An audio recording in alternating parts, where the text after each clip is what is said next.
We've already got audio, and now let us begin this very instant. Shabbat Shalom, my most esteemed friends, honorable judges, LVE tribe, as well as everyone else accompanying us.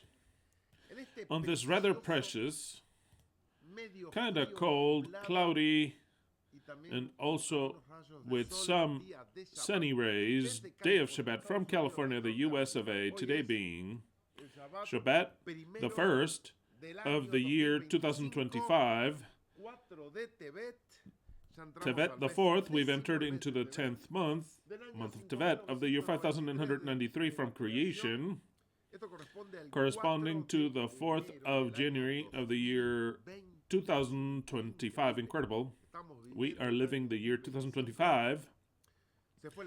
2024 left to never come back again, in which we shall study yet another chapter of the Spirit of the Feasts, part 14. Without any further ado, let us begin with a word of prayer. Our Father, we give you thanks for this so precious day of Shabbat. We give you thanks because we enjoy, very happily so, of the feasts. We give you thanks because you have given us life in this last moment of history of these 6,000 years, and we ask you that you prepare us. And we really wish for this year that we can see your hand to do things upon your children. We thank you for all this in your precious name, Yahweh Sebaot. Hallelujah.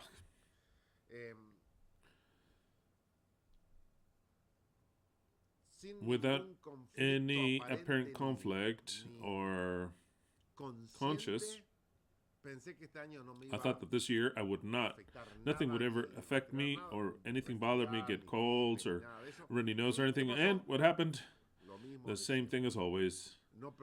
We did not turn on the heater or the heater, however you want to call it. We didn't turn it on. We just used extra clothing. We thought that it was that, like a rail. No. We were all affected in one way or another. I have everything congested, mucosity.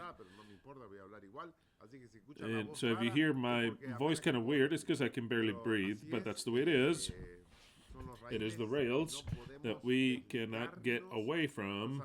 We know not which is the one that triggers. And Angelina told me, no, it's just that every new year, everybody falls here. And so it is already in the calendar. And I would laugh about that because Leslie started, then Brian, then Angelina, and I said, oh no, I have transcended and I've left you behind. Nothing affects me, and they fell 3-4 days before me, and then the one that had transcended apparently had not transcended anything. The one that transcended fell and said, no, you guys, you have not transcended. I transcended. No, I didn't transcend at all. So then,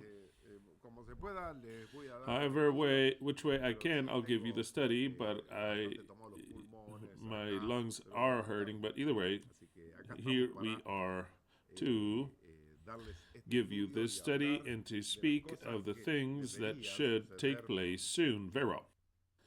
Taking that out,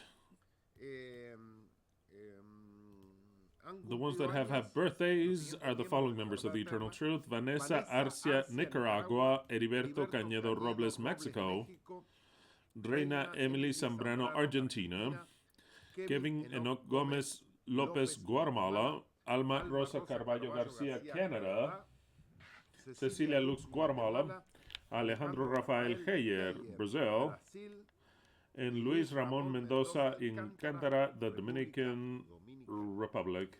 Last greeting to each and every one of you, a great big hug, many blessings, and we wish for it to be your last birthday under this government of Babylon, although it could take some more years, but we wish for it to be the last. We can't take any more of this last greeting because you are MIA. They have not signed in Yom Kippur for the following people: Mariluz Paez, Colombia; Robinson Lantigua, the U.S.; Maria Lantigua, the U.S.; Flaminia, known as Nina Montero, the Dominican Republic; Leonel Arnul, Guatemala. Edward Munguia, the US of A. To each and every one of you, a very happy birthday. If somebody's listening, then get in touch with us and we'll add you back onto the list. Either way, or else, either way, a very happy birthday. Farewell.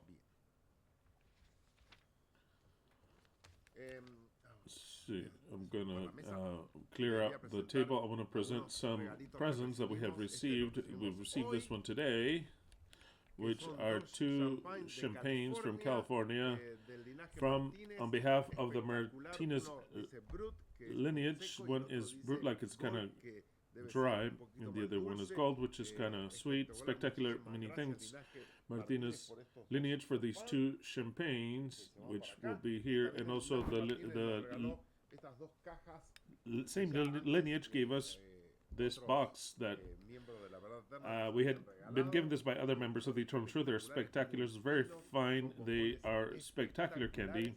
We have 2 boxes of very, very delicious candy. Also Miguel Angel, Monica, and what's the name of and Alexia. And Alexia. So many names in my mind. I mean, and since with this here, I can't really remember right now. Miguel Angel, Monica, and Alexia gave us these perfumes. Spectacular. This is for Leslie. Perfume that is Arab, spectacular, exquisite. This is for Angelina. From Britney Spears, Fantasy, Intense. And this one, I don't know if it's for Brian or for me. We'll choose later. We have 2 for gentlemen, for men. One is Skywalker Monrand of Monrand, and another for Mont Blanc and Legend Spirit. They are very exquisite. All 4 spectacular. Many, many thanks. They are delicious. Many thanks, Miguel Angel, Monica, and Alexia. They arrived perfectly well, and we've got this one that arrived with a precious card from Felix. Precious card, Christmas card, spectacular. Many thanks, Felix. Precious is your card, precious. And also with cookies, and also there are some teas and chocolates, white chocolate. Some more cookies here that are also very fine. They're all from England. Even more cookies or biscuits, macaroons, spectacular, and also tea, English tea, spectacular. Many, many thanks, Felix. And this last one is from Nila, from the same place, and also with English biscuits, spectacular, for Christmas. Everything that has to do with Christmas, and these white chocolates that have fruit that are spectacular and exquisite. Many, many thanks, Nila. Spectacular. Very well. I also wanted to show you this from our gifts that we gave ourselves. This is Brian that sent to Angelina. I want to show it to you because it's so great. It's Lady Justice. In other words, justice represented in a woman with her eyes closed. That's why justice is so bad, because justice is blind, right? In the sense that she's blind and that she doesn't care what race or if they have money or not. In that sense of the word, is that it's blind. It is impartial, is what it's saying. So they make her as blind because she is in justice that does not look upon race or economical or social classes in that sense. But I loved it that this Lady Justice, they must all be like this, but I liked it that she's standing upon a book and stepping on it, and I interpret that it's the Torah. She's stepping on the Torah, saying, this is garbage, I'll step on it and I'll judge myself, not with the Torah, but I step on the Torah. But not just stepping on the Torah, but above the Torah, it's stepping the head of a serpent. And who's the serpent? The serpent is the author of the Torah. So then it's stepping on the author and its laws. I loved it.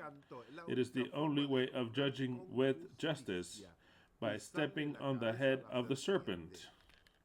And not to say I'm going to judge with the Torah. The Torah is my justice. No, of course not. Of course not. That's why I presented to you, because it was so cute.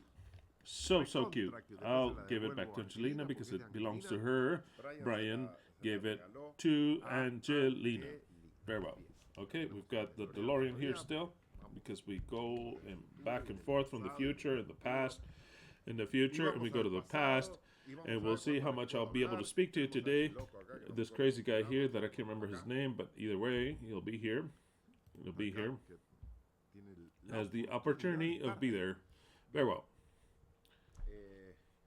Without any further ado, let us begin with today's study. Shema Israel, YHWH Eloheinu, YHWH Ekhad. Hear, O Israel, Yahweh, our God, Yahweh is one alone. It's not two or three, it's one. The base to begin to understand the scriptures. I only wanted to tell you that we've had some spectacular feast, spectacular New Year. Every day of Hanukkah was special. When the sun would go down, we had a little light of the 9 arms that the menorah has, or the Hanukkah chandelier is called, or the menorah of 9 arms that is used for Hanukkah. We have it year-round, and we love it. And we had some gifts, a special session of gifts. And then we would start to play some table games, and we had a very, very good time. Very good. The soldiers would start to follow me. I was falling. I was laughing because all the soldiers were falling one after another, and I was laughing, and the last one fell finally. This soldier was the last one to fall. Well, that's the way it is. I was the last man standing. That's the way it is. That is how the accursed laws that we have are. There's nothing that you can do. If the rails are there, it is memories, sensorial memories that are engraved with an information, and it's almost, I'm not going to say impossible, because there's nothing impossible, but it is very difficult to know which are and how to identify them and to erase them. It is very difficult, because if it only takes for that time of the year, you get there and your body has been accustomed that it has to do a determined action, then how do you stop it? How do you deprogram it?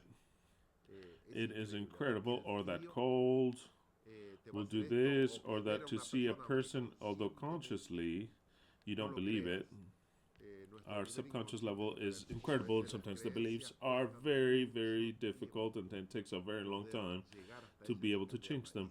And that's if you know which they are. The ones that you don't know which they are, you cannot change them. And it's kind of like something that is triggered and it jumps up. It is terrible. The rails are terrible.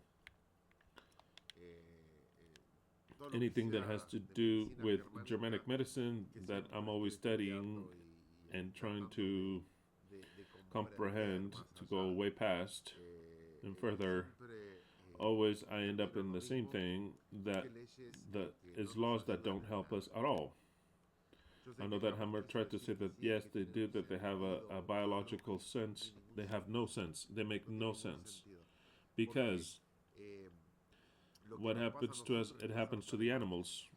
In all the memories, sensorial memories that are recorded, which are the rails, in the moment in which you suffer a DHS or an information, that it becomes a fear, or a DHS, a fear that something could happen or whatever, that you can get sick or whatever. It is recorded with a temperature, with what you were hearing, with exactly the time of the year that it happened, and if there is some sort of food present, it is all recorded, and it's trapped like a trigger, that in the moment that any of the things that are recorded in that memory align, without suffering any conflict whatsoever, or DHS, no shock, it triggers a whole program. And you have to really eat it without being able to do anything or enjoy anything or avoid anything, because it just jumps like a trigger. At some point in time in your life, you've had a conflict, or your mom or your dad, or they recorded me, that a certain thing triggers that. And so then, when something happens that in the environment it is equal to that situation, or a smell, or a temperature, or an information, it triggers a whole process of a shock that you're not even living, but it pulls you in once again and makes you live that again. It happens in every case, in different aspects and different shocks. That's why it's so essential to look like a detective what the rails are, and sometimes they're impossible to find because they are recorded. Many things are recorded, so the allergies, but not just allergies, a whole quantity of things. Incredible. Absolutely incredible. And you say, when are these laws going to end? Because in the end of it all, this week I was studying, we as human beings marking our territory. That is crazy. How do women and many men suffer from cystitis, reoccurrent cystitis? They say, oh, an infection, and they relate it with some sort of a sexual relationship, or prohibited, or illegal, or many other things, and it is not, and it has nothing to do with that. It's got nothing to do with that. We, like the animals, our way, biological way, has to mark the territory. How do you understand that? That intelligent human beings, that we have to mark our territory, and for us to use urine to mark our territory, leave that to the animals. But we, it is exactly the same, and the people suffer a lot more of what you believe of marking territory on a permanent basis. It is a whole universe what we have. So then I was thinking about it this week. So then God made us an image of himself or of the animals, of course, because Hammer relates everything with evolution, comes with the process of the animals, that we need to mark the territories, and it was left in us to mark our territory. Something that the people don't even know about, but they have it internally. And when they are not able to mark their territory, they start with infections in other parts that have to do with urine, the kidneys also, they're all involved, and the people suffer and die, and they've never even know what produced that inflammation, what produced that infection, and they start by saying that they added something contaminated on them, just so you understand. The doctors say, where were you? Were you in the brothels? It's got nothing to do with that. They think that it is contagious, got nothing to do with that. The conflicts that human beings suffer, but we were made in the image of all the dogs, everything, or at the image of God. The animals were made first, we last. Why do we have these identical laws like the animals? Why? And the scripture says that we were created in the image and likeness of God. So then I say, okay, the other answer would be, you got all the animals like us, but we've got the same conflicts that God has. So then the first one that has problems with marking territory is him, not us. Then I start to think, obviously, always is saying, oh yeah, I'm jealous, do not go and see that. He was always saying he would mark their territory very well, and if you would go through that territory, he'd get so upset. Their Lord, right? Their Lord, he would stop giving him water, or a flood, he would send them a flood. Either way, I mean, he would, like in the flood, kill them all. So then water from heaven, it's the way of Yahweh marking his territory. He's saying, I am marking my territory here. Or else he'd get upset and he'd get cystitis and it wouldn't rain more. It would just rain a little bit. I don't know. I'm just playing with those things. But is it that God has conflicts? Is it that with the conflicts that God had, that he learned to deal with them, and maybe even a conflict killed him? Maybe we're waiting for it in God, and it's actually dead because the conflict killed him. The brutal conflict, he didn't know how to exit the conflict. He lived it in solitude, and now you're going to have to deal with it in whichever way possible. We have to transcend in one way or another. I only speak only for you to transcend and for me to transcend. It doesn't matter if we're waiting, if left waiting. It doesn't matter if we die. If we die and nothing of what we're waiting for comes, we need to transcend either way, because something will exist, and in the way that we are, it is the people that have a greater chance for a creator to say they deserve to live. If the whole creation, they just want to give it life, they want to fix everything, they really deserve to live. So then, in the better chance that there is of transcending, it is the eternal truth. We want for everyone to live. We want to change those laws. So then, that's the way it is. God's conflicts tell the truth. I don't know, but according to, I have to read the stories in the Bible. He has great conflicts. My heart hurts. He says, how is God's heart going to hurt? He says, it grieves my heart because you abandoned me, but that is because of loss of territory, or else why is the heart going to hurt? You're a creator. I create cars, and if they don't do what I want, my heart doesn't hurt. I just fix them. Or I destroy everything. I make a new one. But he's like saying, oh, my heart, it grieves my heart. It is their stain. It is this. I think he's got more conflicts than we. And we, apparently, it's like we have his conflicts. Tell the truth, I don't know. But these are a disgrace, I'll say. Today, I'm ready to insult everything. Okay. So then, but what we do know is that Yahweh is one alone. That he must have many conflicts. And maybe he has surpassed them. Maybe he's surpassed them, but I don't know. If we could stop to see his characteristics, wow, that he really had conflicts. Okay.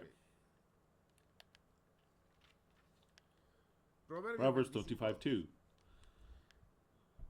Is there people listening, or are they saying, no, we can't hear you well because they can't hear my voice well? Did they give us a like or not? Or else we'll just go and eat.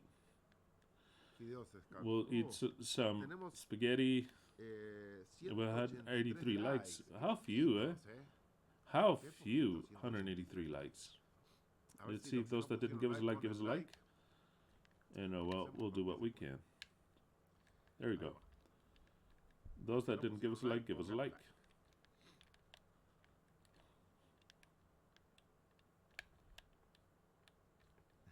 The voice is in my head.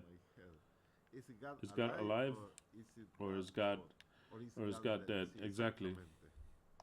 Tell the truth, I don't know. We're alive. That's the only thing I know. If the other guy's dead, we have to transcend then. Okay. Proverbs 25:2. It is the glory of Elohim to conceal the word. To top it off, the word is encrypted. Yet the honor of the king is to decrypt, decode, to search out, to enter into the word. Very well. Let's open this a little bit here. Malachi 2:17. You have wearied Yahweh with your words, and you say, in what have we wearied him? In that you say that whoever doeth evil pleaseth Yahweh, and in such he delighteth, or else where is the Elohim of justice? Well, precisely here we have this representation. It is the representation of LVE. Here is the Elohim of justice. We are stepping on the serpent. We are stepping on the Torah. And that for us is actual justice. That is justice. Invitational text, and I hope that you have listened to me to read Jeremiah 25 through 30. I hope every one of you have done that task. Those that have done it, I congratulate you. Those of you that didn't, this week you must. Jeremiah 30, 35. We read this last Shabbat, and I'll read it now in a different version. I'll read it in a different version, the textual Bible. It says, the wrath of Yahweh shall not be appeased. And what is the wrath of Yahweh? It is this. It's been 6,000 years that the wrath of Yahweh has been here, until he has done and fulfilled the purposes of his heart. How do I understand all this? It is more than clear. Remember that we do not read the cover, we read the essence, the spirit thereof.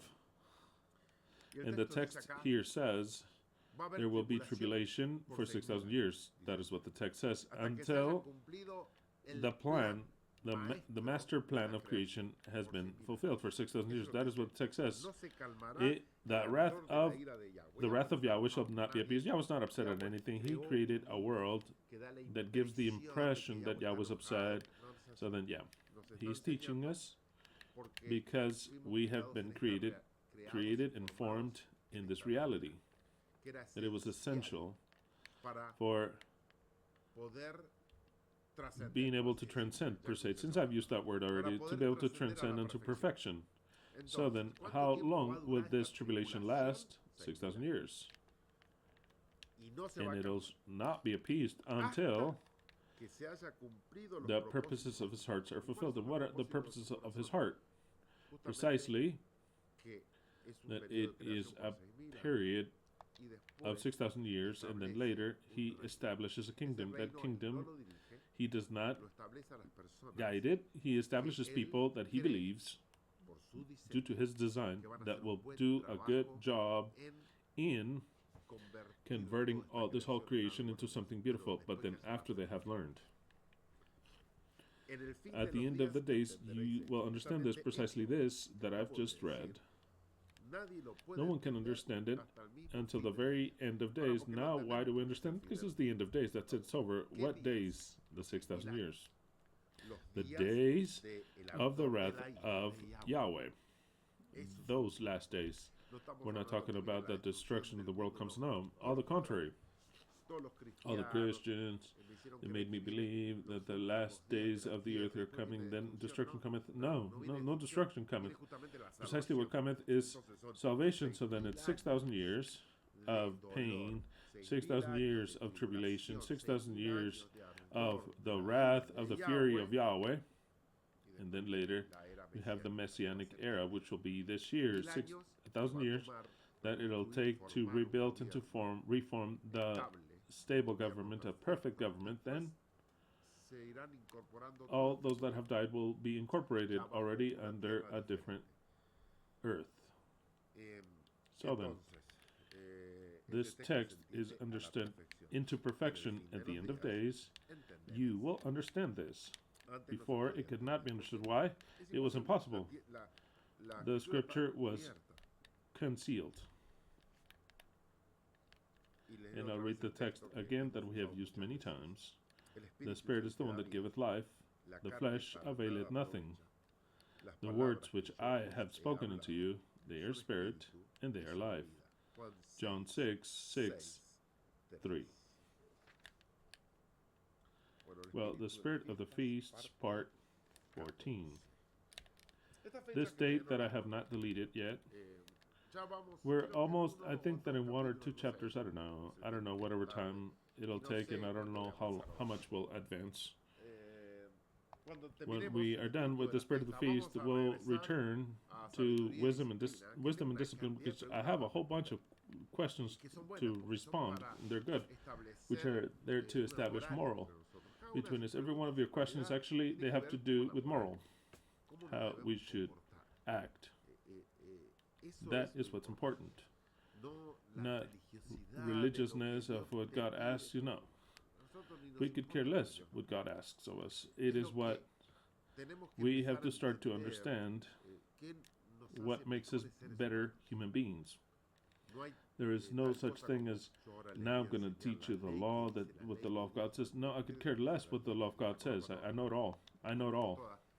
I apply it in certain things, but it is not our base of justice. It is not our base of moral. We have different moral. That is why I like this Lady Justice so much, which is LVE, which is stepping on a serpent, and precisely with the serpent, the Torah. I love it, I love it. It is such a powerful symbol, so powerful.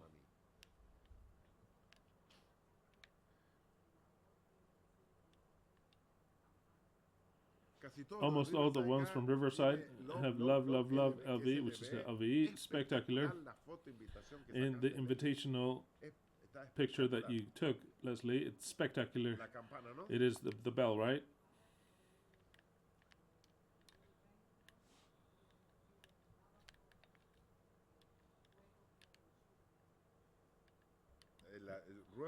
I plead for rain, right? Right, it is a bell. It is a bell, and the LVE letters. It doesn't say love, it says LVE. Exactly. As you hear, it doesn't say love, it says LVE. It is concealed. The people believe that it says love, but it doesn't say love, it says LVE. The bell does. Yeah, it's spectacular, that picture. Magnificent is that picture. I mean, it's not just photoshopped or anything like that, okay? No. Very well. So then, these dates, this date, which we care about because it's the one that's coming up, it's Pesach 2025, which barely from that day on, Yahweh could start to do something with the group of people that he chooses. Before that, he couldn't. But from those dates on, yes. Doesn't mean that it will be right on that date at all, but it is from that date on. The period of time begins from there until this sixth millennium ends. So then, that is why I care so much about Pesach, because it marks, it is a date that is the turning point that will enter into the period in which he can start to act. Right now, he can't, because we have to get to that date first. Why? Because I've explained it to you a whole bunch of times. 2,300 days, eves and morns, then the sanctuary shall be purified, and 2,300 eves and morns gets to February 5th of the year 2025. And since the 5th of February is nothing, and with the whole base of data that Yahweh has made us understand through the Messiah that he represented of 2,000 years ago, he said that Pesach was the moment in which he would have glorification. The time has come. The time has come. Glorify thou your Son, the Messiah. So then, bearing in mind all those things, that if I don't repeat them, you might forget. I'll repeat them many times. This Pesach coming up initiates barely in the space of time after the 2,300 days and more, in order for the sanctuary to be purified of all those horrible laws that we have. To purify, it means to remove death, which is what we have. That is what it means, to remove death. When? Starting from 2,300 eves and morns, not before. That is why in this time, something else from Pesach, from this year, it is the period of time. When will that be? At some point in time from there until the following 7 years. But that is the timeline. That's why I looked up the dates up so that you can see it, and they are spectacular and to be in your mind. Through repetition is how we learn and we understand things. We do not learn anything unless it's through repetition. And the repetition that our parents gave us, if it's cold, you'll get sick. If it gets cold, then you're going to get a cold. That repetition has become a reality in our inner being. So then,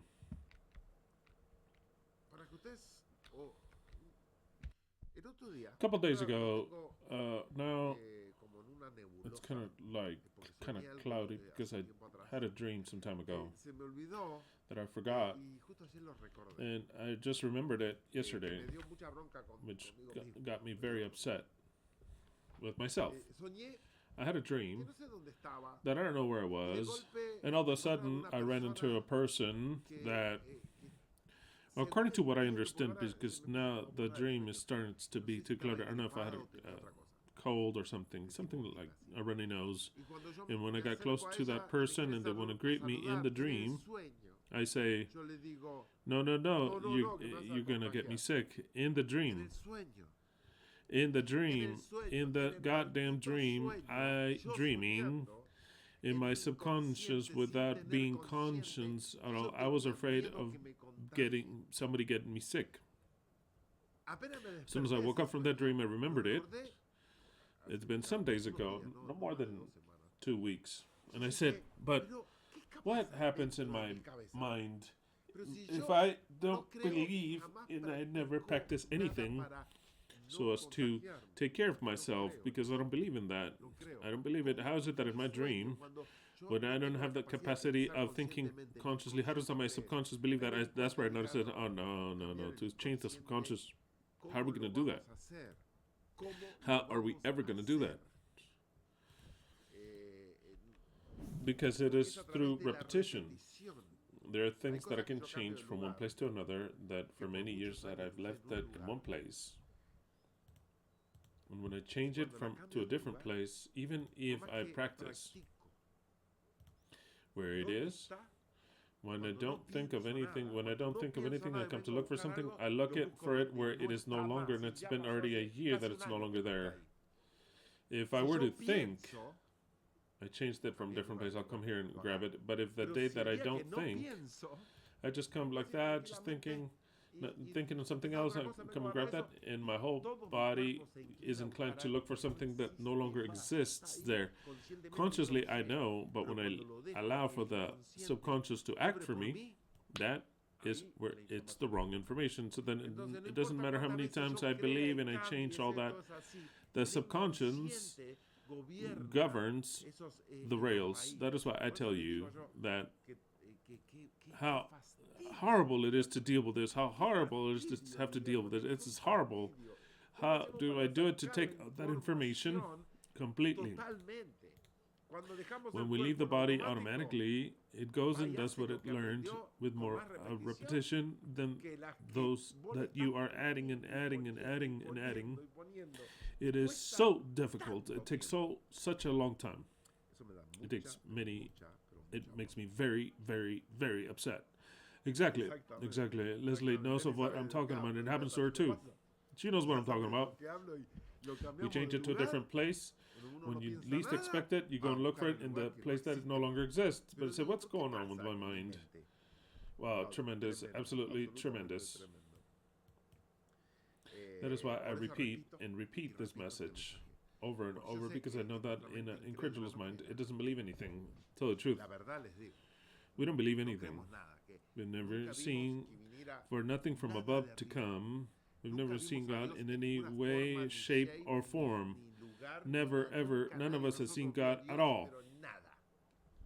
The closest thing that you've seen God is a picture of just in a drawing, something that the one that you thought there was the cutest, and we have that Catholic Jesus all over the place. You have that recorded. If you look at him, you recognize as Jesus, the Cuban. Oh, that's Jesus, because it's recorded in your mind that that's Jesus. So then, I am sure that if right now something very serious would happen to you in your life and that you need Jesus to help you, you are capable of saying, Jesus, help me, no matter how long. If I've told you that there's no Jesus in heaven, that doesn't matter. You're going to say, Jesus, help me, because I have that Jesus recorded. It's recorded in us. And if you're Catholic, even the Virgin Mary will come out. If you'll be Catholic again, and it's like that. Oh, Holy Mother of God. I've seen that in people. So then to take that, it comes from your interior without even thinking about it. Because if you think about it, you do it. But from your interior, that information jumps out. How do we change it? I am sure, mind you, that at some brutal moment of anguish and depression, many of you, I'm not going to say everyone, many are going to say, nah, I'm not going to do it, but many of you are capable of saying, Jesus, help me. We know Jesus exists to help anyone. Yahweh could help you if he wants to. That's if he listens to you, or else not even that. There's more chances of your neighbor helping you, but you could say, Yahweh, help me. But then it could escape you to say Jesus Christ. It could escape your mouth in the sense that you want for Jesus in one way or another to help you. Why? Because it's engraved through all our life of Jesus, Jesus, Jesus. It is so engraved that it comes from our interior that you cannot even access and eradicate it completely. We can't. Maybe with many years. That is why the mission, our mission, mine, it is a repetition on a permanent basis. That at least to try to record certain concepts to uproot other ones, like, for example, YHWH. Why do I repeat it every day? We don't know that it's YHWH. Yes, of course we know. But we have to repeat it. It is so much so that the Torah, Yahweh, tells all of you precisely in Deuteronomy, the one that is precisely where the Torah is, repeats this every day. When you rise up, when you are out in the field, when you come back on the field, write it in your in every doorpost in your house. Why? Because the repetition, in order for it to become a part of you. The same thing as with sports, you have to practice. When you least expect it, you get a mistake. They call it an old vice. So somebody teaches you to kick the ball better and you're too concentrated, it as well. But when you're under least pressure and you're least expecting it, your old vice comes up and you strike the ball wrong with not a good technique. The same thing is in the vice of speaking. We practice, I want to be very good with my words. We're all with a power of creating, impressive power of creating in the mouth. Everything that we say is created. This year, I want to have a purpose of not to say anything like of this and that, but in my mind, it bothers me a lot, or that it's not an idiot, or that it did something of an idiot. Not to say, oh, you're such an idiot. Can't you think? What do you have in your mind? I mean, anything. I propose this year of not to say any of that and to reduce it all, so that you go down that path. It's spectacular that you should all follow. All of a sudden, the child is doing well, he does something wrong. You say, oh, don't worry, this is done this way or that. And so that's why I'm saying, yeah, you idiot. You say, you're so intelligent that you're going to learn how to do it well. But at some point in time that you're kind of worried, you're kind of nervous doing something else, and then something happens, and you look at him, and you say, it jumps out, because it's combination of words that have such a terrible effect in human beings, because we are evil. The scripture says so, that our tongue is the most horrible instrument. We could even start a whole fire and ruin lives. So then that doesn't jump out because we can't control it. How do we practice it? To have a perfect lexicon, a perfect control of what we say. By practicing, we could make mistakes, but once again, we practice. It is so much so that later it becomes more and more easier and easier, and we transcend from our mistakes to becoming way better people. Because the better way we speak, we'll become better people. Because everything that we talked about or we misspeak comes against upon us, because the words have a lot of power, way too much power, the words do. And we pronounce them, and they are a conjuring. It's like a conjuring. If we would believe that we're gods, we would be very careful what we say. And even more against others, because everything that we say against others, we're actually saying it to us, because there's the law, the mirror law. What you tell others, that emotional poison that you pronounce, it comes against you. It always comes against you. And then later, it bites us. If we were to start to change our language in this 2025, to change your language to be positive, even if the person does not deserve for it to be positive, even if our judgment deserves an insult, change the insult for something that is softer, to educate.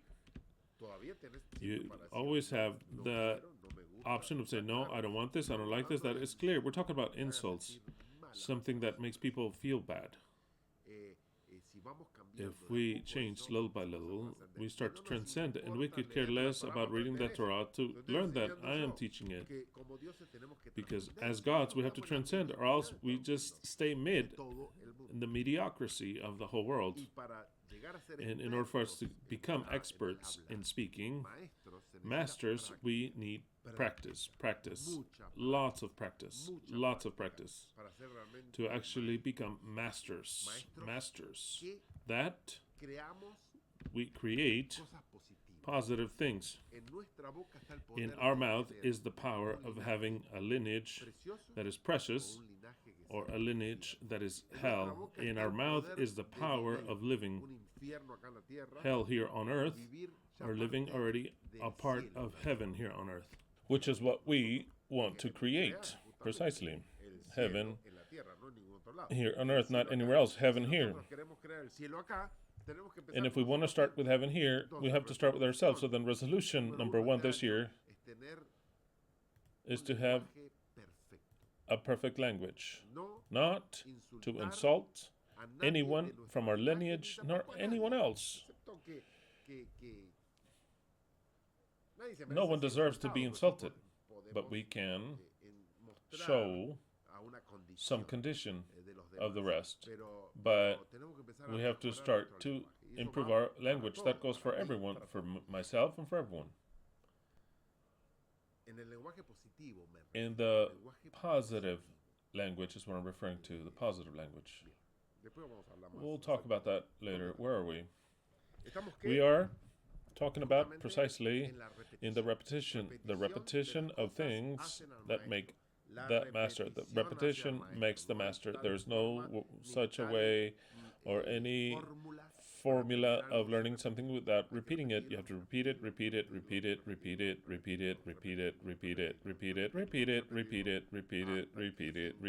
until it becomes one with our flesh, per se. And still, after months of changing something, I go and look for it, and I go and see where it's at, where it's not. And I laugh at myself. I laugh at myself. It's incredible. I mean, it's just incredible. I can't believe it. And the dream that I had, that I was afraid of getting sick, I mean, I want to grab that Christian that is internal and to tell him, don't you see what the one outside thinks, not the one? Do you communicate, or are you fighting? Sometimes we are apparently fighting, but the one that guides everything is the one from inside, the one that guides everything, whether you're going to get sick or not. And I don't want to use those terms. If you're going to go through a process, the one that guides it is the internal one, the psyche, brain, organ, not I. That's why the people suffer about everything, and they don't even know why. The first thing that you tell them is, oh, they're suffering with something. Oh no, I live happily. I don't feel anything. And they have their sugar that is triggered, their depression like this, they have an inflammation or some crap. They say, no, I live happily. They cannot understand what is happening inside. And when you start to dig, things start to pop out. It's kind of like the subconscious is conscious of what happens in the subconscious. You better said, I couldn't. The subconscious, our conscious is unconscious of what happens in the subconscious. And therefore it is unconscious, all right? Our subconscious, and it does whatever it wants. It does whatever it wants. For example, there is a couple, whatever couple, at home, and friends come along, or the mother-in-law comes, and she stays 2, 3, 4 days there, or just 2 or 3 days. And the wife, apparently everything's fine, she feels great and everything. The mother-in-law leaves, and she gets such a cystitis, such a pain in her on all of the organs to urinate. She goes to urinate and it hurts, and she says, "Why do I have this cystitis?" She's never even known why. She's never even known that in the sole presence of having the mother-in-law in her house, in her psyche, it would bother her. It couldn't be there because she came to invade her territory. And as long as she was there, the son, in his psyche and his beliefs, or maybe it is true or not, either way, whatever she believes, her son would pay more attention to his mom. And so then she went, she was placed aside, and she could no longer mark her territory. Another woman was marking it, and she never knew that in her mind. The mother-in-law left, and she got such an infection that she was almost dying. Well, that happens the whole time. It always happens. It happens at a level that if I were to tell you, then you would understand. If I were to ask you how many of you men suffer from this, a whole bunch of you would answer, but you have to look for the reason, because the reason exists, and it's always to mark the territory, or not to be able to mark the territory, or that somebody else is marking the territory for you. You say, that cannot be. Are we animals? We have a lot of animals. The internal animal. We have lots of animals, and subconsciously, you're not thinking, "I'm gonna mark my territory." Careful, no. Or that your mother-in-law comes, or a friend, or whatever. I mean, it just comes to mark your territory. With just for them to go into your bathroom, it's enough. The psychology is terrible. It's just enough for them to go into your bathroom, and your bathroom is your kingdom, is your throne. And so then your father-in-law comes, or your brother-in-law, or a person comes that you don't like because your wife brings it, a friend, whatever. And the guy enters into your bathroom. Do you know what happens in your mind? That is your place where you mark your territory. And then now it's kind of like if they see a dog, where the dog raises his hind legs and marks that tree, and then when he sees another dog mark that tree, what does the dog do? As soon as he leaves, that dog goes and smells it, sniffs it, and then marks it there. He marks a little bit over there, marks everything. Why? Because he said, "This guy's not going to come and mark my territory." Well, that happens in your life. Every time somebody goes to your bathroom, whether you believe it or not, it happens in our mind, because we're very much like animals. Unless you assume and you say, "No, it's better to have 2 or 3 bathrooms," and then you can solve this.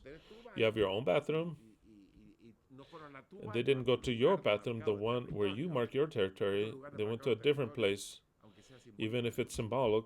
In the kitchen, the women, that's what they marked. Not like when they go to the bathroom, but it's theirs. When somebody comes and invades it, the symbolic territory mark is precisely the whole urinary tract, and it gets sick. Another problem, the husband comes along. Nothing. I mean, you don't notice that it takes place. You don't feel it. I mean, it's programs that are engraved in us that get triggered. Exactly. It is programs that are triggered. Another example, a husband married, comes. He comes. He wants to have sex with his wife, and his wife doesn't want to. She doesn't want to. But she accepts, even if she doesn't want to. She says, "Okay, fine, whatever." And then after accepting, it's not that it's rape. In that case, it's just because she accepts, but she really didn't want to a lot. But that's fine.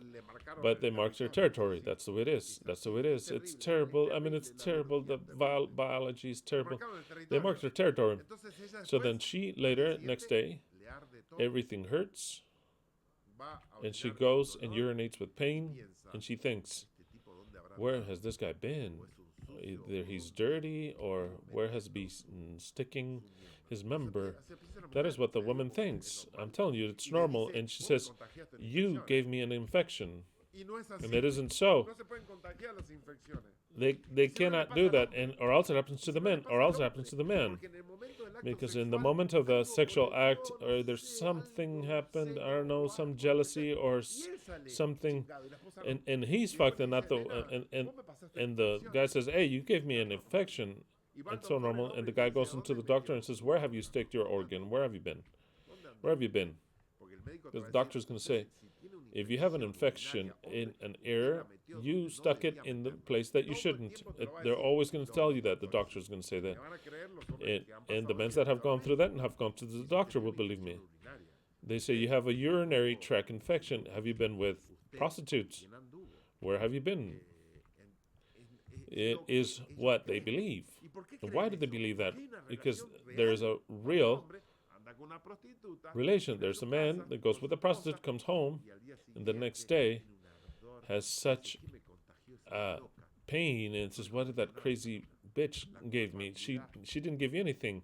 It is the guilt of having marked a territory that is not your property that makes him guilty.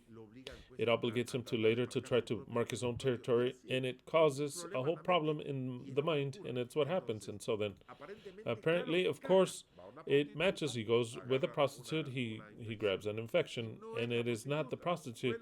It is not the prostitute whatsoever, the wife. She doesn't want to, or she feels jealous. Many things be happening. But she has sex with her husband, and then everything burns later, and then she says, "Oh, I'm not feeling well. I want to urinate and I can't. It hurts. You gave me something." No, it's just that she has lived it as if they marked her territory. So then our animal organ says, "I'm going to prepare you to mark your territory." That is the insanity of our biology. The insanity. We cannot control it. We cannot control it unless you start to think in your mind that in my experience, I tell you that it works. I tell you that it works. Because if there are presences of the family that visits you or whatever, that produces that in you, and you discover what it is, exactly what it is. Let's give the example that I've told you at the beginning. You have the mother-in-law, and when the mother-in-law leaves, you get cystitis. This lady understands this whole concept. So then I start to think, when my mother-in-law comes, she doesn't come to mark my territory. It's mine. And already in the moment that the mother-in-law is there, he has to think on a permanent basis, no, I own the territory. I own the territory. She cannot mark it because it is mine. It is mine, completely mine, and I don't have any chance. For example, thinking that way, for example, it is very probable that she can eliminate the problem. But you have to be conscious of what it was triggered, that it was triggered. So then by practicing, maybe it doesn't happen in the first time, but the whole conflictive mass, how long does it last? For example, precisely, exactly, as Leslie says, we have people every Shabbat that come and visit our home.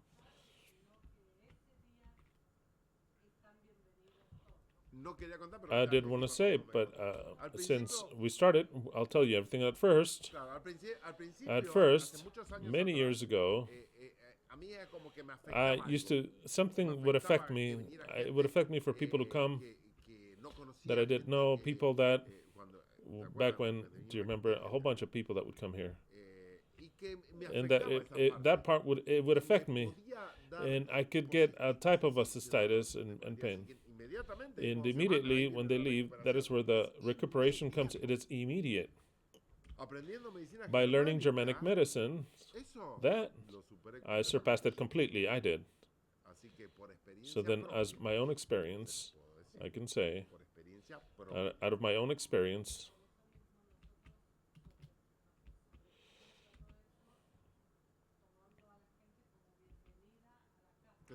right, of course. Exactly, obviously. It's not that they're not coming to mark my territory. I am opening my territory. Exactly. So then you put that in your mind. Exactly. And you welcome them. And you already know everything about marking territory. It no longer affects you.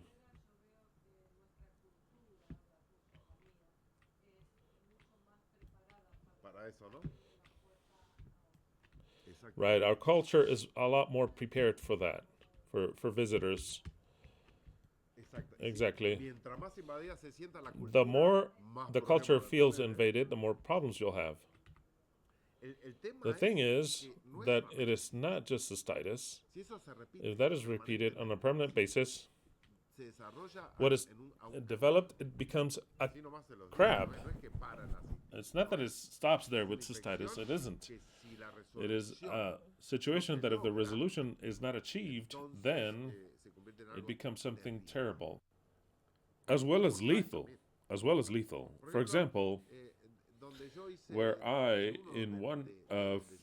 studied Germanic medicine, they still send me letters, information, and I was reading the case of some of the people that work there, that they say, my personal case, was so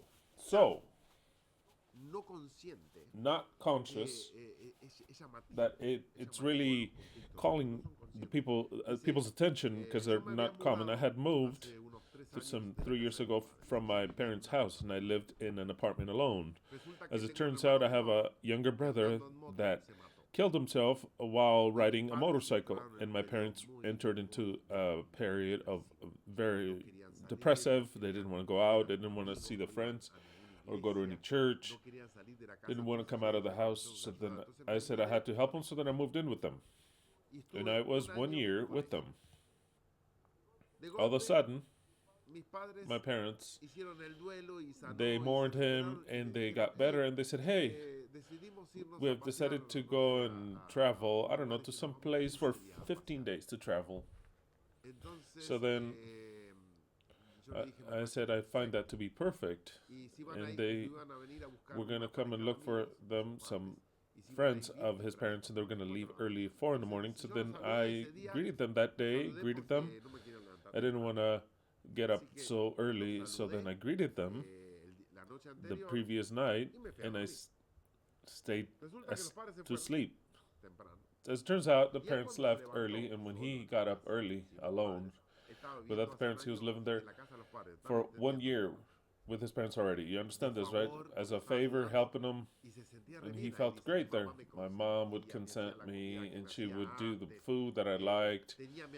I had my own room. I lived, I don't know. It's kind of like when I was a child. Okay. The parents leave. That very morning, he got up to use the restroom, to urinate, and he had such pain that he was dying. He thought his penis was going to fall off from the pain. It was terrible, the pain was. Terrible. He said, what's going on? Terrible. He went to a doctor, a friend, and he said, no, you have an infection. That is, when did this start? This morning. How did you feel yesterday? Well, but did you urinate yesterday? Yes, clearly, with no pain, no pain. Did you go with some prostitutes? No. Tell me the truth. Where did you stick it into? Nowhere. No. He says, and the doctor says, look, it's so great that sometimes it happens that you have gangrene and we have to cut it off. He says, what? And he just took off. He already knew Germanic medicine, so then he went, no, I'm going to cure this on my own. The pain was, he said, it was so terrible. He had never felt anything like it. So then, he noticed that the conflictive mass of 1 year is great.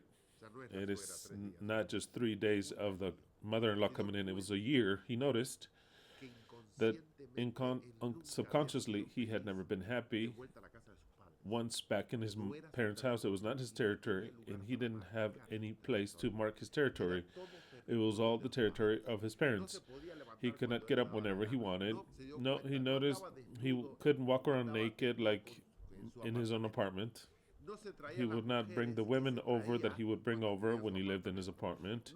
He would not have any parties with his friends like he did when he did in his apartment, because he was living in a zone that was not his territory. And since it was not his territory, his subconscious said, here, there's a problem. You're not marking the territory. As soon as they left, the presence of his parents left, that is when the brutal recuperation begins, which is brutal. The moral story of all this: every human being needs his own space. That about bringing family members to bring a brother to the house, you have to learn to say no. No, to bring a brother to your house after you've lived alone your whole life, and if your brother produces some sort of illness, you have to say, you can't live here anymore. This is my space. Look for your own space, no matter what life gives you. And see, that's what happens, is that if we understand our biology, we'll understand that we cannot go back to live in the house of the parents, because you already have your house. You can go for 1 week as a vacation, and the mind knows you're in vacation, but to go and live there, that's where all types of brutal conflicts begin that we don't even notice. We don't even notice. And that is how we suffer, and that is how we die, because we don't notice. And even more when the kidneys are related, because the syndrome of the kingdom comes, it's always willing to add itself to whatever conflict, whatever little conflict, whatever it might be. And when it's the kingdom, it's the syndrome of the kingdom. And when the kingdom adds itself to it, then you retain liquid, the kidneys no longer work, you have liquid in your lungs, and you die. Like that, just die. Why? Because the kidneys, it is one of the most delicate organs there are. And it adds itself to whatever else. It says, I'm willing. Whatever DHS you have, I'll add myself to it. I'll add myself to it. And it's a horrible, horrible effect. It's the syndrome. And he says, I'll add myself, and with this, we'll just say goodbye and move on to the next. And it says, that is for survival. What the fuck is it going to be for survival? None of this is for survival. Why do we have to mark our territory with our whole system of eliminating liquids? Well, it's crazy. Complete insanity. I know Germanic medicine, but I don't love it. I don't love the laws at all. I hate them.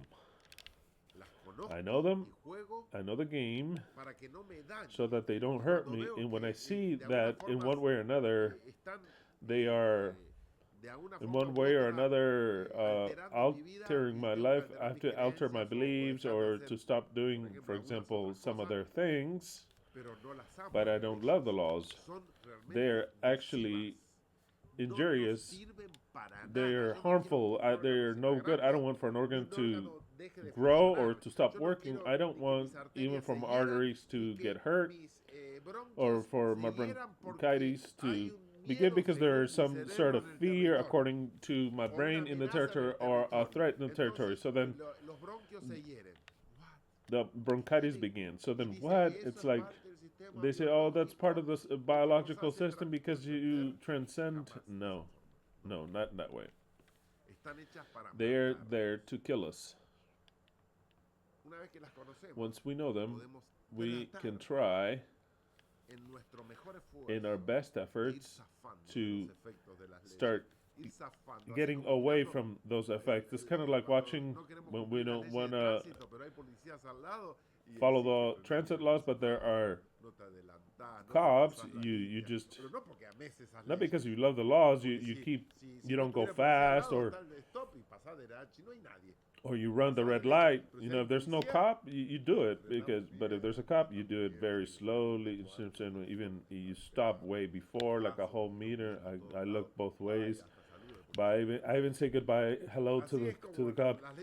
That is just like the laws of Hummer. I hate him, but oh well.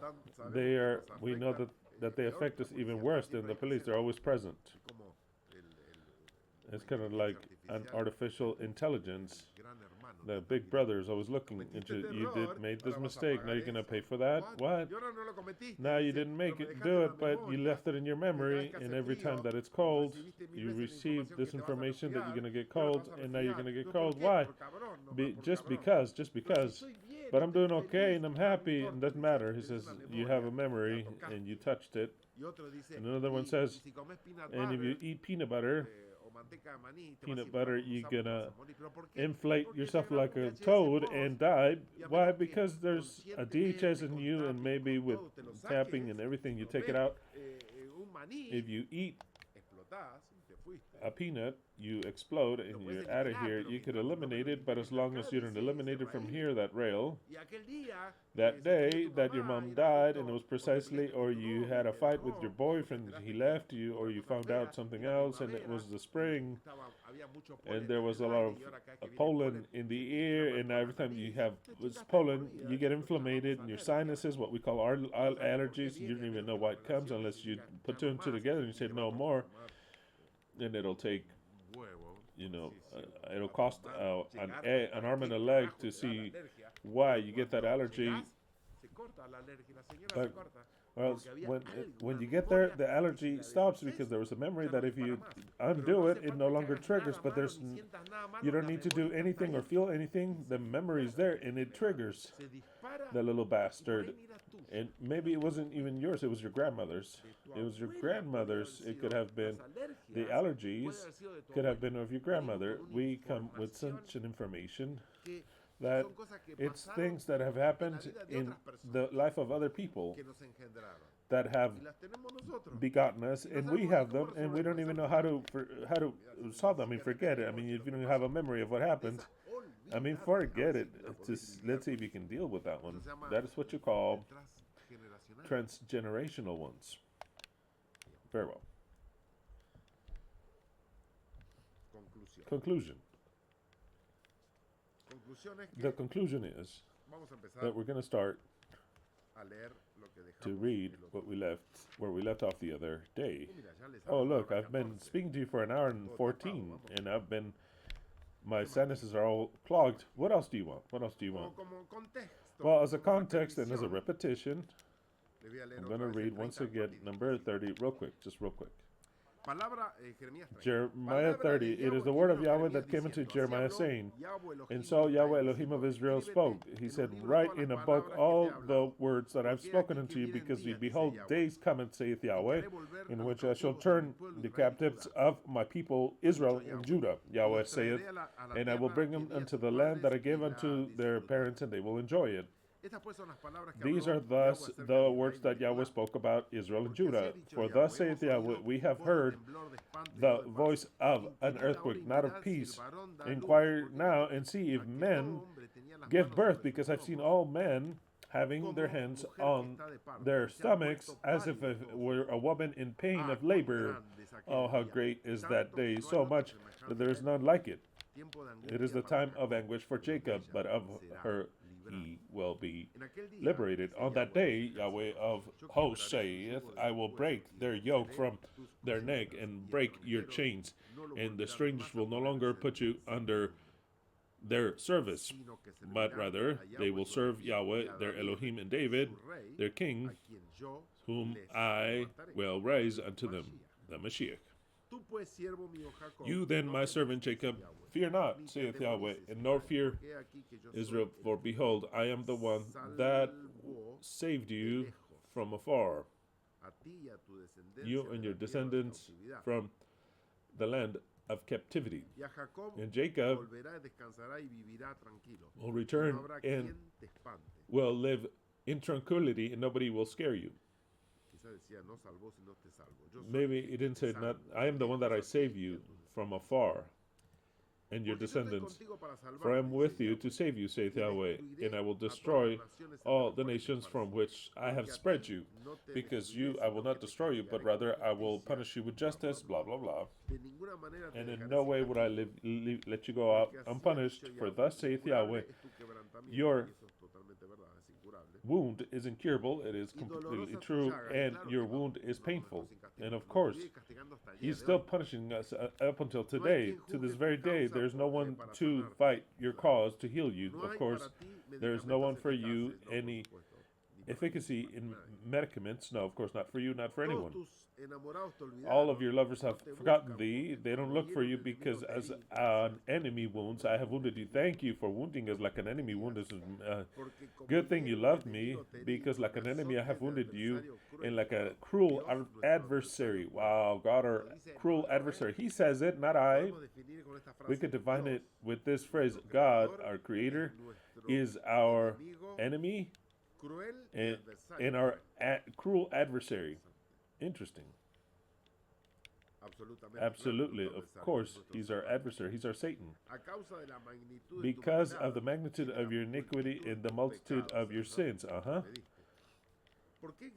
Why do you yell? Because of your punishment. What? You don't want me to yell and complain to top it off? Your pain is incurable. Yeah, that's why, because our pain is incurable. Because of the great of your iniquity and because of your many sins, I have done this. No, that is not true. It is because of something else. Because we have to know how to understand these words. But all who consume thee shall be consumed, and all of your adversary will be taken into captivity. I don't even want that. I don't want the ones that consume me to be consumed. The only one that consumes me is Yahweh, not the rest. The rest have to learn and be trodden underfoot are those that have trodden unto you. He tempts me, and anyone that reads this, if you read this book and you say, oh, Yahweh is saying, I am the one that hurt you, but the ones that are used to hurt you, I'm going to destroy them, and you will be happy because I will tread them underfoot. And all the people will say, yes, destroy them, these sons of bitches. What does the Elohim say? No, I don't want no more destruction. Not even the ones that you used as a tool to destroy. I don't want that. And I will not rejoice. I will not rejoice. I do not accept this. They will be trodden underfoot. Those who no, the only one that did this was Yahweh. The only one that stepped on me was Yahweh. The only one they have to step on is the serpent. And those that tread, but I mean, you sent them. What type of a game is this? I mean, it's kind of like if I have a mafia person that he sends me to do something bad, and then the mafia says, you know, these guys that did this, I'm gonna punish them. And you accept that from the mafia. You see that in the movies. Yeah, punish them. And he is capable of coming and killing, but there was no justice. If those that sent them to those people was the same mafia guy, and to top it off, I have to thank the mafia guy. No, this is unacceptable. The Elohim of justice says no. It is made for that, to see who notices this. And those that tread you underfoot shall be trodden underfoot. I could care less. And all that made you their prey, they will become your prey. No, it's the same thing always. It's the same thing always. Yet I will put healing for you. No, I want healing for everyone. For me, for those that have played the role of treading underfoot, and those of playing the role of being trodden under. Healing for everyone, or no healing for anyone. I will make healing for you. That is really sweetening my ear. I will give healing unto you and heal your wounds. Yahweh saith, no, you'll give me the solution, and I will give healing to everyone, those that you have used, those that didn't know anything else other than to obey you, and they went up into power, and they were evil, those that didn't have a chance of anything, they also, healing for them.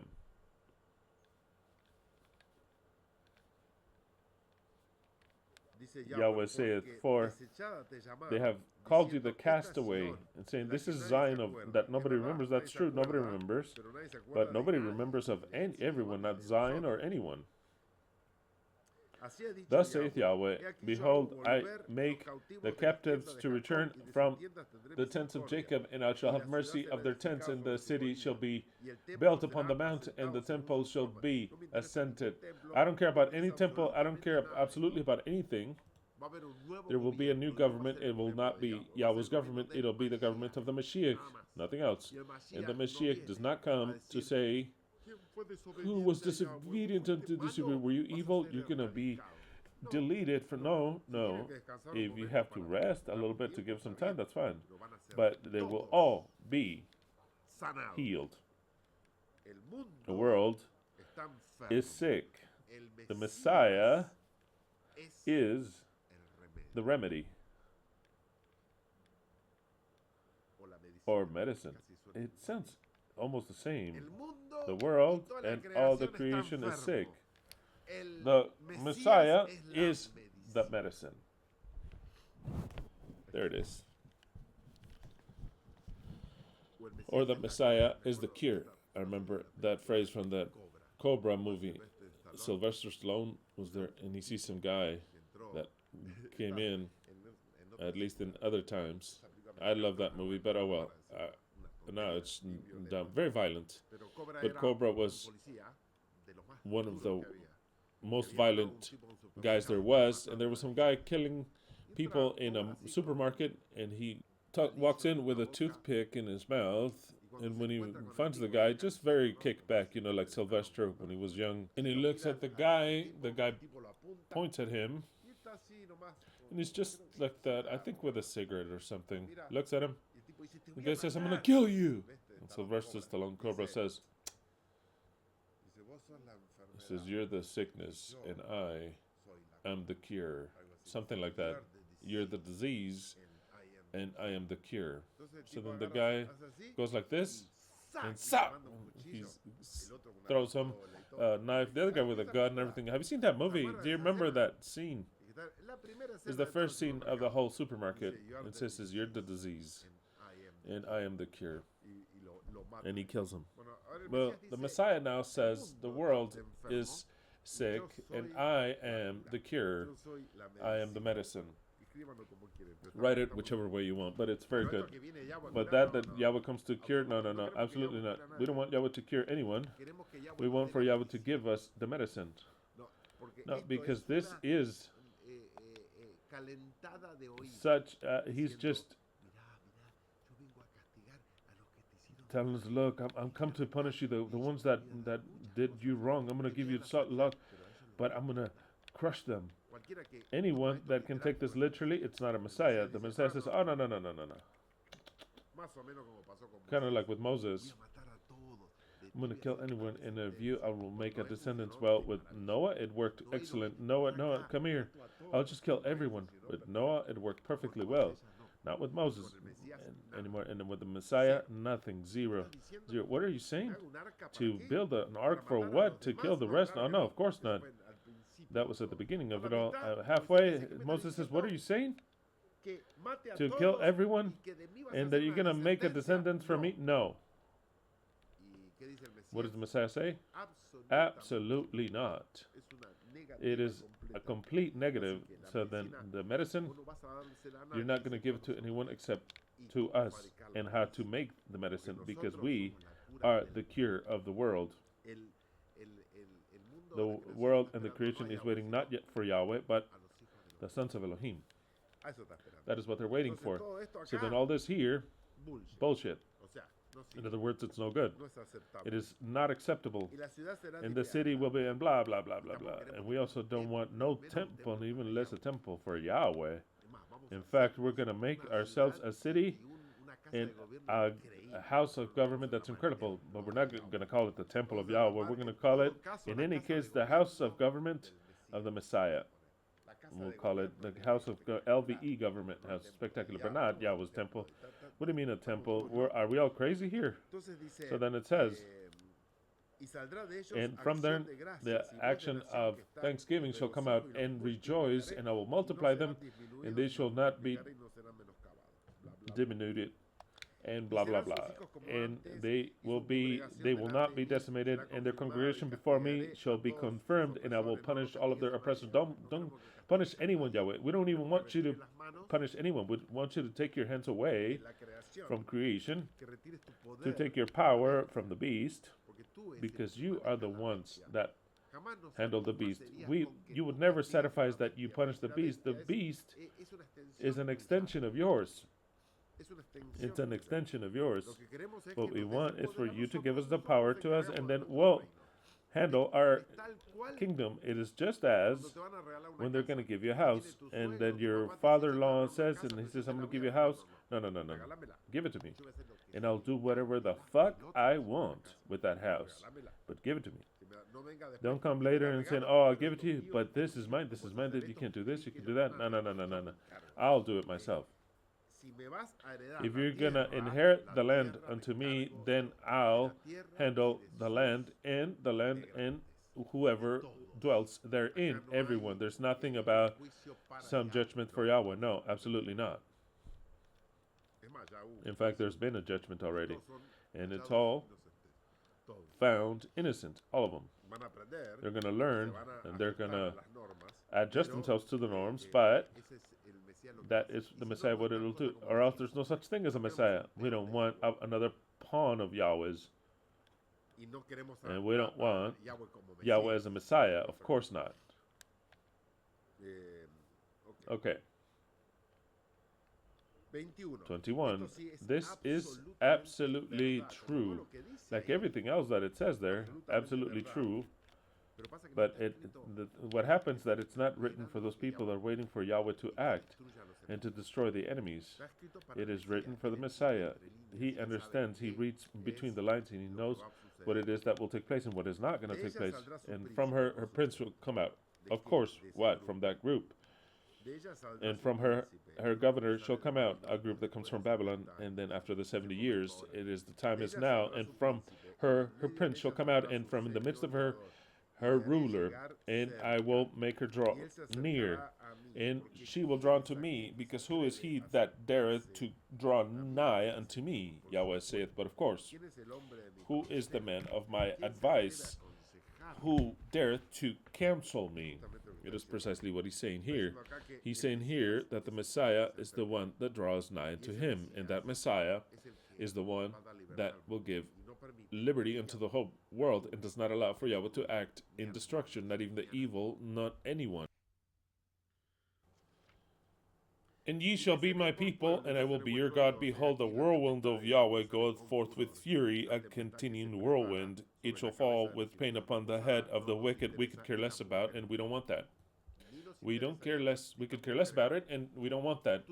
Your whirlwind and fury has been upon us since you have created Adam and Eve. Since then that you've been killing us. It is since then that we've been suffering. It has been since then that we have death. Since then is that we have pain, anguish, death. It is since then, 6,000 years ago. And now you're threatening us that upon the wicked. No, but we're living our lives in this earth without any sense for us, in this earth, land of pain, and then you open our eyes for the truth, and it's even worse, because we live in a world that we don't want to belong to. That those that rule us do not exist, and they don't do that because they're evil. I don't have that idea, or it's an elite. That no, not even. They don't even know what they do. That is why the words that I could not understand before, and now I understand them, and I understand them clearly. They are words that someday that I even, when I was too into the Torah, I even denied it. It's the words of Yahweh, speaking as a Messiah, which he said, Father, forgive them, for they know not what they do. I got to even to hate those words to a certain point. I've mentioned this years ago. I said he could have never said that, because we don't have to forgive people that are killing you to top it off. And now I understand them clearly. The Messiah says, Father, don't get involved, because no one of those that have ever lived on this earth, nor that rule us now, know what they do. They're all your pawns, dominated by you.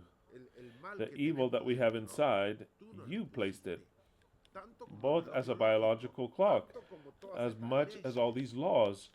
That desire of power of wickedness is yours. That desire of lying is yours. You're the father of lies. You are the father of all religions. So then how am I going to blame the accursed, the wicked? There's no wicked, there's victims. So then, and ye shall be as my people, and I will be your God. Behold, the whirlwind of Yahweh comes out with fury. The whirlwind that is prepared upon the head of the wicked shall rest. No, Yahweh, it's been 6,000 years that your fury has been resting upon us, killing and killing and killing and killing. If they don't die when they're old, they die when they're young. Either way, everyone trying to survive, trying to do things. Many, under his information, they don't understand anything. But many, of course, they understand. And they die, not understanding why. You didn't give us any manual. You didn't give us a manual. If we work in this way, you could have given us a manual saying, look, if you get cold and you get a cold and something happens, it's because of this. Look for this emotion, look for this. None of that. We had to discover it thousands of years later. It's kind of like if you buy a machine, a car, or whatever, and the person that made the car doesn't give you a manual. You're going to ruin it because you don't even know if you're going to add gas or oil or anything, and you just take it. You're going to ruin it. And of course, many with lots of care, just carefully trying to find out and make it work. And when the machine runs out, others come. And are you all sick here? What's going on here? When the machine runs out, pardon me, based on some that whose machine has already been ruined, others come along and they said, no, this guy, he put this liquid here and it just blew up. And so then let's not do it here. And that's how we're doing. Many have died to give us life. Things that we should not do, things that you have to be careful with, things that you have to do. Terrible, terrible, terrible. But why is he not saying that, oh, now that upon the wicked? What wicked? There's no wicked. There's no wicked. Here, there's only injustice upon us, upon every human being. So then the Messiah says, this world is sick, and I am the solution. I am the medicine. I am the cure. That is the true Messiah. That's the Messiah, 100% real. Anything else is not the Messiah. 24. And this is in the invitation. The fierce anger of Yahweh shall not return. No, it hasn't returned in 6,000 years until he have done it, and until he have performed the intents of his heart.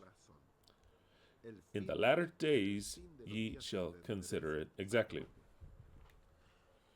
Now we are in the end of days. That is why we understand it like no one has ever understood it before, because there is no anyone that understands what I am communicating to you. That is why there is no other possible Messiah. No other possible Messiah exists. The human brain does not comprehend that they all have the right to live. They don't understand it. They have taught them something else. The wicked, according to the rules that they want to apply, they have to stop existing. And those that are good, according to the rules that they want to apply, they have to live with God. That no one that believes that is a Messiah. The Messiah says here, God cursed us all, and I come to bless everyone. Like God the Creator killed everyone, the Messiah comes to resurrect and to give life to everyone and in abundance. That's the way it is. The Messiah comes to redeem what was lost. And how many of us were lost? All of them. We were all lost here. What does it mean to be lost? Almost dying. The dead and those that are alive. We know that we're going to die. So then what does the Messiah come to do? To give life. He doesn't come to give judgment. You're good, you're bad. No. He comes to give life. And of course to teach. That does not take away that the whole world will do whatever they want. No, he comes to teach so that it works well. Evidently, when they wanted to do whatever they want, they almost all died. Or all of them. Very well. Now we enter into 31. Now we enter into text 31. Do we still have people with us here? 183 likes, 270 likes. Before we used to get to 300, 400, 270. At the end of days, ye shall understand this well. At the end of days, no one will be left. Very well. we are left. I congratulate all those that are left and all those that gave us a like, all those that comprehend this. And if not, you always have John 6:66. It says your words are so hard they cannot be comprehended. Then leave wherever you want. John 6:66. Spectacular, spectacular. Leave. You don't like this? Then I don't want to kick anyone out. But I'm just saying what precisely the Messiah says. Precisely what the Messiah says. Where does he say it? In John 6:66.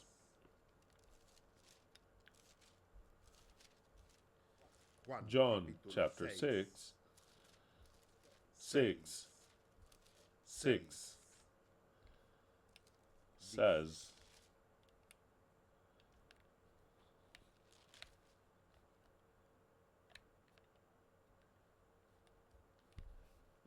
let's go with number 5 first.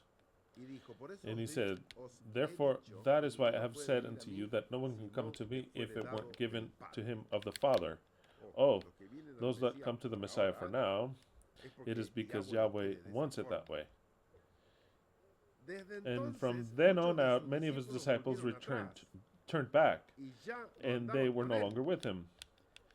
Then the Messiah, said unto the 12, only 12 were left, ye also wish to leave? Then Simon Peter said, Lord, whom will we go to? It's wherever we go. There are many YouTube channels. Whom will we go to? Go to Christ Jesus, to the churches. Whom will we go to? You have words of eternal life. You have words of the eternal truth. And we have believed and we know that you are the Christ, the Son of the living God. If you stay, it is because you recognize something, and if not, then there's the door. Or else there's the door. Very well. Jeremiah 31, starting with number 1, it says, at the same time, saith Yahweh, will I be the God of all the families of Israel, and they shall be my people. Well, I could care less about that. He says, what? How could you say no? Because the Messiah says, no, you wish to be God, but it won't be so. You wrote the history. It says, now you're going to have to leave for 1,000 years. Then we'll talk later maybe. But for 1,000 years, no. Because not even will you save them. The Messiah will save the earth, not him. But it is his plan, not my plan. That thing that it is written in a concealed way. Thus saith Yahweh, the people which were left of the sword found grace in the wilderness, even Israel, when I went to cause him to rest. Yahweh had appeared of old unto me, saying, yeah, I have loved thee with an everlasting love, therefore with love kindness have I drawn thee. Again I will build thee. Well, that part that he says unto Israel, you have to take it with a grain of salt, but no one that has eternal love goes and burns him, destroys her, makes her disappear. But since we're looking for the spirit of this, these empty words, don't even pay attention to them. And I will build thee, and thou shalt be built. Why does he have to build? Because he destroyed her. And I will build thee, and thou shalt be built, O Virgin of Israel. Now he calls her a virgin when he called her a whore before in the worst way possible. O Virgin of Israel. But he calls her Virgin of Israel when he says that she liked to lay with everyone. It was the worst prostitutes, because the common prostitutes would at least charge. He says you did it just out of pleasure, without charging. And all of a sudden now he says, "Oh, Virgin of Israel." What's going on? Virgin, prostitute. Get it together. That's why when you read this, I don't want you to get excited with the things that Yahweh says. Here, in these prophecies, there is something behind it. For example, I've told you that Jeremiah represented the beast. Yeah, prophet Jeremiah represents the beast. When he says, take the cup from my hand and give the nations to drink. Who gave it to drink? He did, Jeremiah. In a representation, it's all a representation. You cannot read anything as literal. So then, in this whole representation, actually, is the Messiah speaking. The Messiah knows what he'll do. The Messiah knows what he'll do. And he does not allow. What do you say when they hold on? What was the word? When someone he does not allow people to praise you. When they compliment you, praise you, there was a different name. Yeah, the Messiah does not allow himself to be for adulation. He does not accept adulation. The Messiah does not accept adulation from Yahweh. Now we are at this point. I want you to understand these words. We are way past an adulation of Yahweh. All of the prophets, if they were to see Yahweh, they would piss themselves. We have to get to the level, and I hope you're already getting to that level, that if we see Yahweh, it is to demand from him to give us what he needs to give us. And we do not expect that he uses adulation with us ever, because we're way past that. We're way past that of saying, "Oh, great, you have no." We're going to fix many things before allowing you to top it off to praises. We're going to fix many things before that. Many things that we have to understand, that we have to analyze and chew on and digest many things. If you're still in love that your God comes to save you, then you don't belong to this group. You don't belong. We are here very upset. Very upset. I'm saying very upset. Absolutely upset to the level that he better come and give us what he has to give us and get away from here, because we're not here to be manipulated with adulation or to be congratulated. We don't want congratulations from his part. No, we want him to give. It's like in a judgment that they don't want to give you what they need to give you. You have to make judgment for them to give them to you, and the least thing is for them to come say, "So here, no, you son of a bitch. I had to use it. I had to sue you. Give me my property and leave. I don't want a feast from you. I had to take it away from you through a judgment, through suing you. So then, if you are still with that mind that, oh, how beautiful Yahweh comes to give us, no. You are not. You're in the wrong place. You don't have the mind of the Mashiach. The Mashiach is very much upset, so pissed with Yahweh. That is why, for that very reason, he demands to give him what he promised, or else don't give him anything. There's just no salvation whatsoever. It's zero. So then, if you expect for Yahweh to come and save you, that you're not in the right group. You're not in the correct group, because that will never take place. The only one that can save you is the Messiah, no one else. Remember that. No one else. Yahweh's not coming to save you. There's only one path, that is through the Messiah. The Messiah is the way, the path, and the life. No one gets unto Yahweh if it's not through the Messiah. So then Yahweh's not going to save you. Yahweh's not going to come. Yahweh's not going to congratulate you. So then, in order for that whole effect to happen, the Messiah has to impose himself against Yahweh with everything that has happened, and to blame all unto Yahweh, and to say, now you're going to give me what is mine. That's why he says in Psalms 2, ask of me. Ask of me. Of course you have to ask him, and we've already done that. Give me all of the nations as an inheritance, because you have promised it. Now Yahweh owes us. He is in debt with us. We're not here in the moment of congratulating us. He's in debt with us. Okay, where was I? Okay, that is why with eternal love I have loved thee. For now, maybe it's true, and it's a whole experience, but it doesn't matter. Right now we do not accept it. After 1,000 years, maybe. With an everlasting love have I loved thee, therefore with loving kindness have I drawn thee. Again I will build thee, and thou shalt be built, O Virgin of Israel. Thou shalt be adorned with tabrets, and thou shalt go forth in dances of them that make merry. Thou shalt yet plant vines upon the mountains of Samaria. The planters shall plant, and shall eat them as common things. For there shall be a day, the watchmen upon the mount of Ephraim shall cry, Arise ye, and let us go up to Zion unto Yahweh our God. For thus saith Yahweh, sing with gladness for Jacob, and shout among the chief of the nations. Publish ye, praise ye, and say, O Yahweh, save thy people, the remnant of Israel. Okay, I'll repeat this again. All this is so beautiful, but there's a different spirit here. The spirit is that it is a demand of the Messiah unto Yahweh, saying, give us the power that you have promised, because the one that will save the world is the Messiah, and that is absolutely clear. I want you to learn to read what is and is not.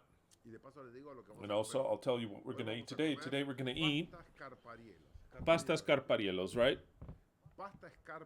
Pasta escarparielos.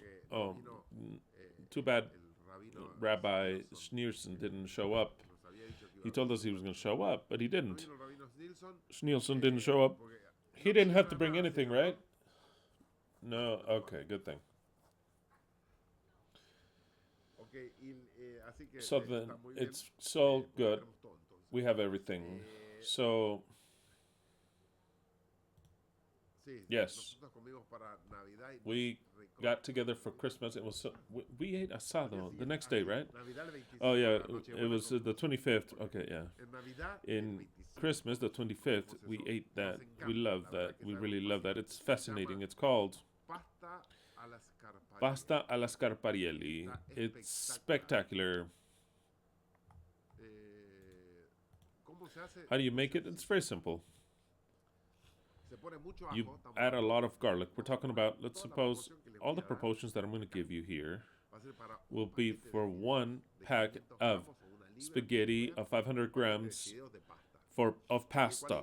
Any type of pasta with spaghetti, with the penne ones. With penne, it's fantastic. Instead of saying penne alla puttanesca, we say penne alla scarparielli. So then we grab, for 1 package, I'm going to give the recipe, okay, for 1 package. Just for 1 package of spaghetti, we need at least 1 head of garlic, lots of garlic. 1 head of garlic, it could be half, but I'm going to say 1 head of garlic. 1 head of garlic. You peel it every single tooth, and you cut it up. If this is the gargan, a giant one like this, you cut it in fine little sheets, not like this, and no, not in squares or cubes. The form of the garlic is like this. You cut it sideways in sheets, and a little bit of oil, and I'm saying a lot of oil, like 2 centimeters, almost half an inch of olive oil in a pan, depending on how much you're going to make.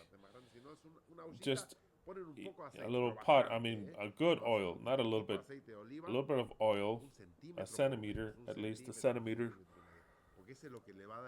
That's what'll give it the flavor.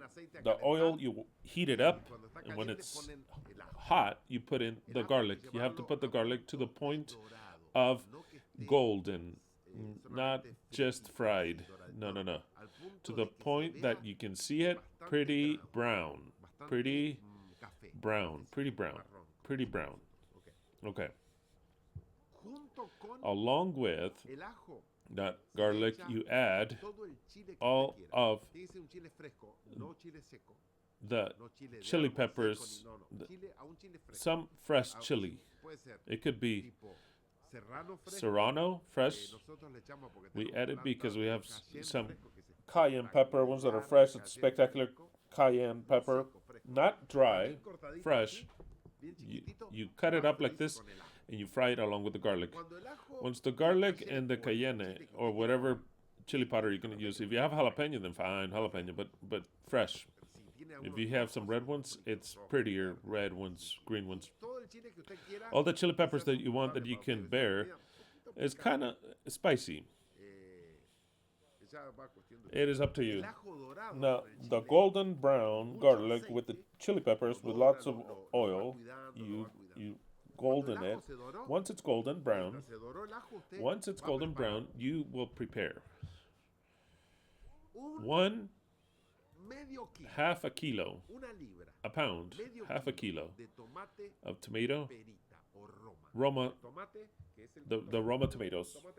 Common tomatoes, the little one, the Roma tomatoes. We call it pear tomato in Argentina and Italy, Rome, and every other place in America. Roma, the Roma tomatoes. It's not the tomato like this. It's not the huge tomato. No, it is the tomato that is kind of like a pear. We call it pear tomato. Nobody uses that other than in Argentina. 1 pound per package of spaghetti. That Roma tomato should be cherry tomatoes, but it's too expensive. I'm not going to have you buy cherry tomatoes. Sometimes we've made it with cherry tomatoes, and that's fine with cherry tomatoes. Those little tiny ones. If you want to make it with cherry, then make it with cherry tomatoes. But it's expensive, the cherry tomatoes are.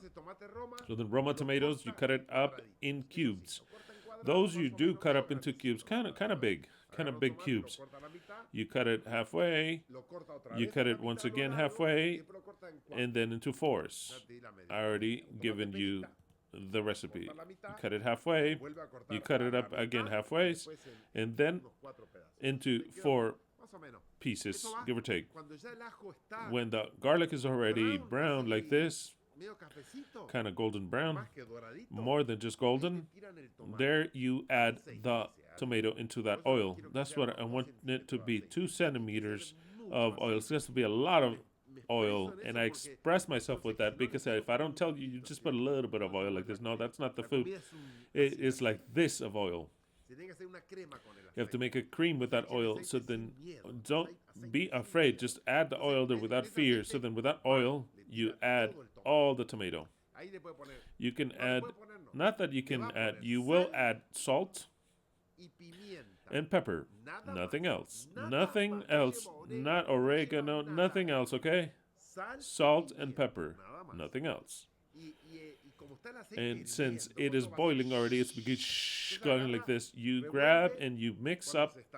Once it's established, with strong fire, with high heat, and it starts to boil like this, you grab one of those things to mash potatoes, and you start to mash the tomato, and you mash the tomatoes and the tomato. There's no need to destroy it entirely. It is not to be completely liquefied, but it's just crushed and smashed.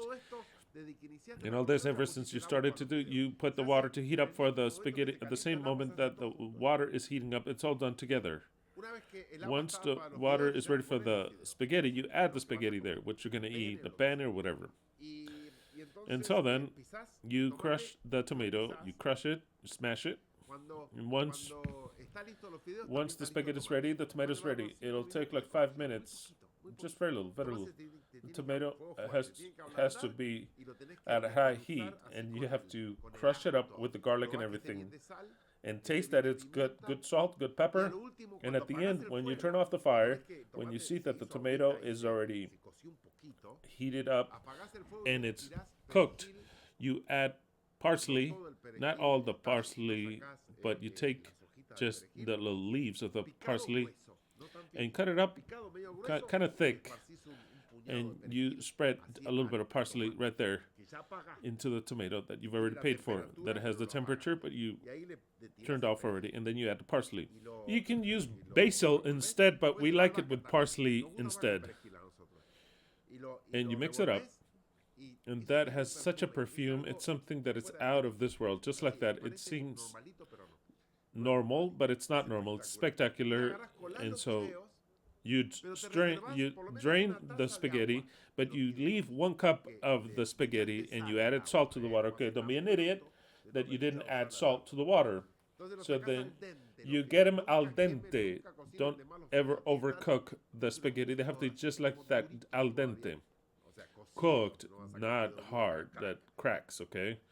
They have to be al dente, not completely cooked that everything gets stuck. No, al dente. You have to know what al dente means. You feel some firmness. You strain it and you keep 1 cup of water just in case. At least 1 cup of that water. That water has a lot of starch. Every time you're going to make something in food that is not just with salsa or tuco, that it's with butter or with oil, keep the water, because that water, once you add it to an oil like the one I'm talking about, it emulsifies. It becomes a cream that you can't believe it. With the oil, with the water, it doesn't have that effect with hot water. It has to be the water where you boil the spaghetti. That's why you can't go overboard with the salt. It has to be the right amount of salt, so then it has starch. Always keep it like a treasure, even if it's just a cup. So then you put the spaghetti there. That's why it has to be lots of oil. This effect is not achieved if it has a little bit of oil. I know you're going to do it with little oil. That's why I insist there has to be lots of oil. So then for you to see that oil, and if you're not used to it, you say, oh, all that oil, I'm going to eat all that oil. Yes, that oil. You're going to eat all that oil. You're going to eat all that oil. You're not going to see it like oil because it's spectacular. So then that oil, once it emulsifies with the water, okay. I got ahead of myself. You strain the water, you keep the water, and you throw the spaghetti in the pot where you added the scarparello, garlic, and the tomato sauce. You mix it well, and there you notice, if you see that it's kind of oily, that is when you turn on the heat again, the fire, however you want to call it, and for it to heat up a little bit more. If you see it kind of oily, in there you add the water, and you mix it, you add the water. It emulsifies right there, and the oil disappears, and it's just a white cream left. And this time it'll be red because of the tomato. If it's necessary, you add the water. If it's not necessary, then it's already spectacular. You serve it, and that's it. It's all ready. You grab that spaghetti, you add it with art, not like an idiot, on a plate, and you put it in a plate like art. If you were making an artistic, everything that we do has to be spectacular art with emotion. And to that you add cheese. If it's Romano cheese, better, and if not, Parmesan cheese. Of course, we eat Argentinian Parmesan that was sent to us by, what's his name? Said. Obviously, you will not be able to enjoy that delicacy, but you'll grab whatever cheese. Don't grab that cheese, the Mexican cheese that smells like feet. Don't use cotija because you ruined it forever, okay? No, not cotija right there. It's Parmesan cheese or Roman cheese. In Argentina, the hard cheese, grated cheese, they're all exquisite. So then you grab a little bit of that, and that's it. It's ready to eat. A plate that in your life, if you've never tried it, you think that has ever been so good. If you did it well, if the garlic is well browned, if everything is perfectly made, then the food is a delicacy. So that is what we'll eat today. In a little bit. Just in a little bit. We're going to make it all just like that. Plop, plop, plop. Yeah, many times. What? Tell me, do you like that? It's okay. Ale said it's okay. Oh, it's so good. Oh, no, yes. Oh, did you already know this? Exactly. But now you can make it at home, now that we've made it so many times here. The people here that listen to us. Yes, Angelina loves that. And we make so many types of spaghetti. She loves that. I mean, it's so delicious. So delicious. The people here in the chat, did you know it? Not just because, but I mean, if you say you knew it, it's because you've tried it, not because you looked it up in Google, Scarparielli, okay? No? Make it just like I told you, and it is wow. If you don't like it, it's because you didn't do it right. Because it is exquisite. It's exquisite. There's no onion, okay? Just garlic, tomato, olive oil. It is left as pasta with a soft tomato sauce with the taste of garlic. With garlic and as spicy as you want to make it. Right, don't make it as spicy that you can't even eat it. No, of course not. The garlic is brown. That's what I'm saying. And spicy, however, don't make it fire either. Excellent, better than other peppers. In Italy, they make it with one that is like cayenne pepper. I mean, what else could you want? What else could you want? Okay, moving on. I have not done yet. I'm not done yet. So then we are here with Yahweh trying to sweeten our ear. 8. Behold, I make him return from the land of the north. Actually, we don't want to return anywhere, Yahweh. That land of Israel, we could give a fuck about. We don't care about it. It's going to be ours, yeah, completely, but it's not that we want to go live there. No, we know better lands. What is the best land? It's called America. America, Yahweh. So then we don't plan to go back anywhere. We plan in making heaven and its capital entirely here in America. There's the best land that exists. We don't want that old continent. Those of the old continent will bring them over to America. Well, it's going to be enormous, everything. We'll expand America almost to touch the old continent. Lots of water. Makes no sense. Take some oceans out or make the earth larger. Unless it gives us energy that it doesn't give us anyways, maybe we'll preserve it. But I'll make you return. No, we don't want to return anywhere. We are where we want to be. And gather them from the ends of the earth. No, I don't. Once we understand it with clarity, we are already in our place. We're in our place. And gather them from the ends of the earth, and with them the blind and the lame, the woman with child, and her that travaileth with child. Together a great company shall return thither. I understand it all, that this group does not return anywhere, but rather he establishes it. They shall come with weeping, and with supplications will I lead them. I don't like that.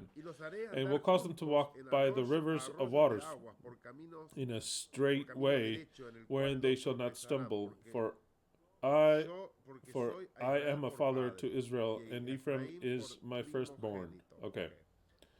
If we see it at a spiritual level, so you have to learn to discern my words. I laugh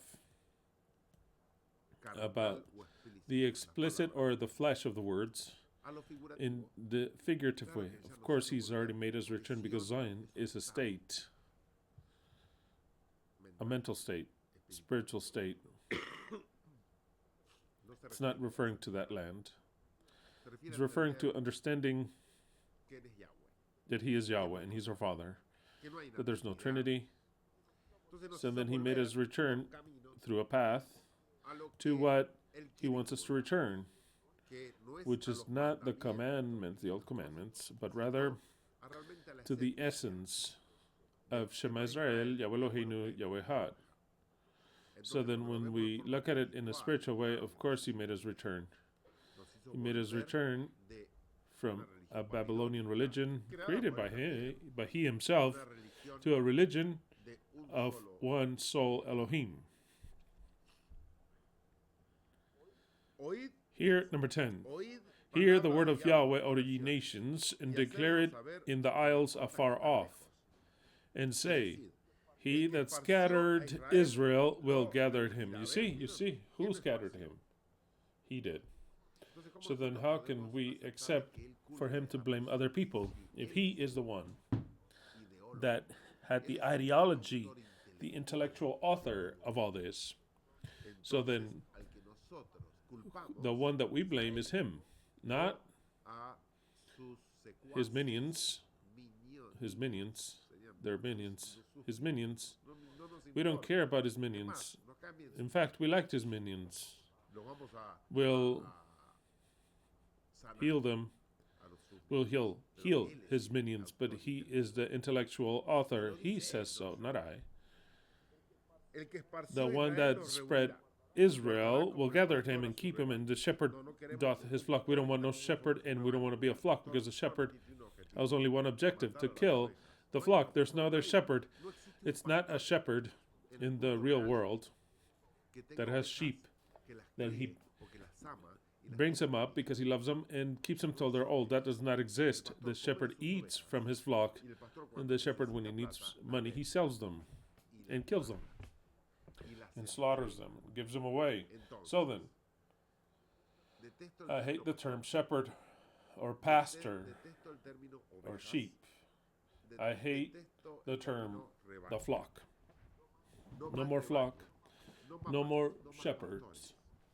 Because already, even if you look for a different meaning of the good part of being a pastor, I am the good shepherd. I don't like it. I also don't like Psalm 23. Yahweh is my shepherd. No. I don't want Yahweh as a shepherd.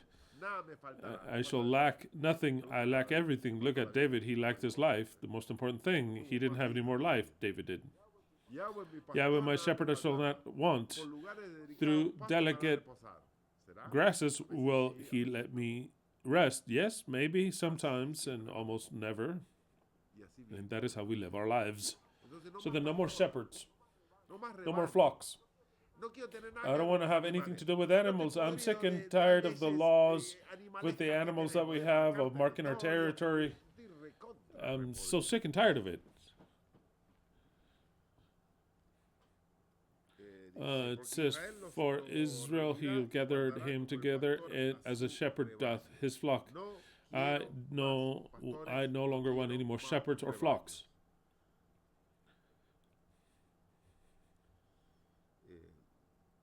Moving on.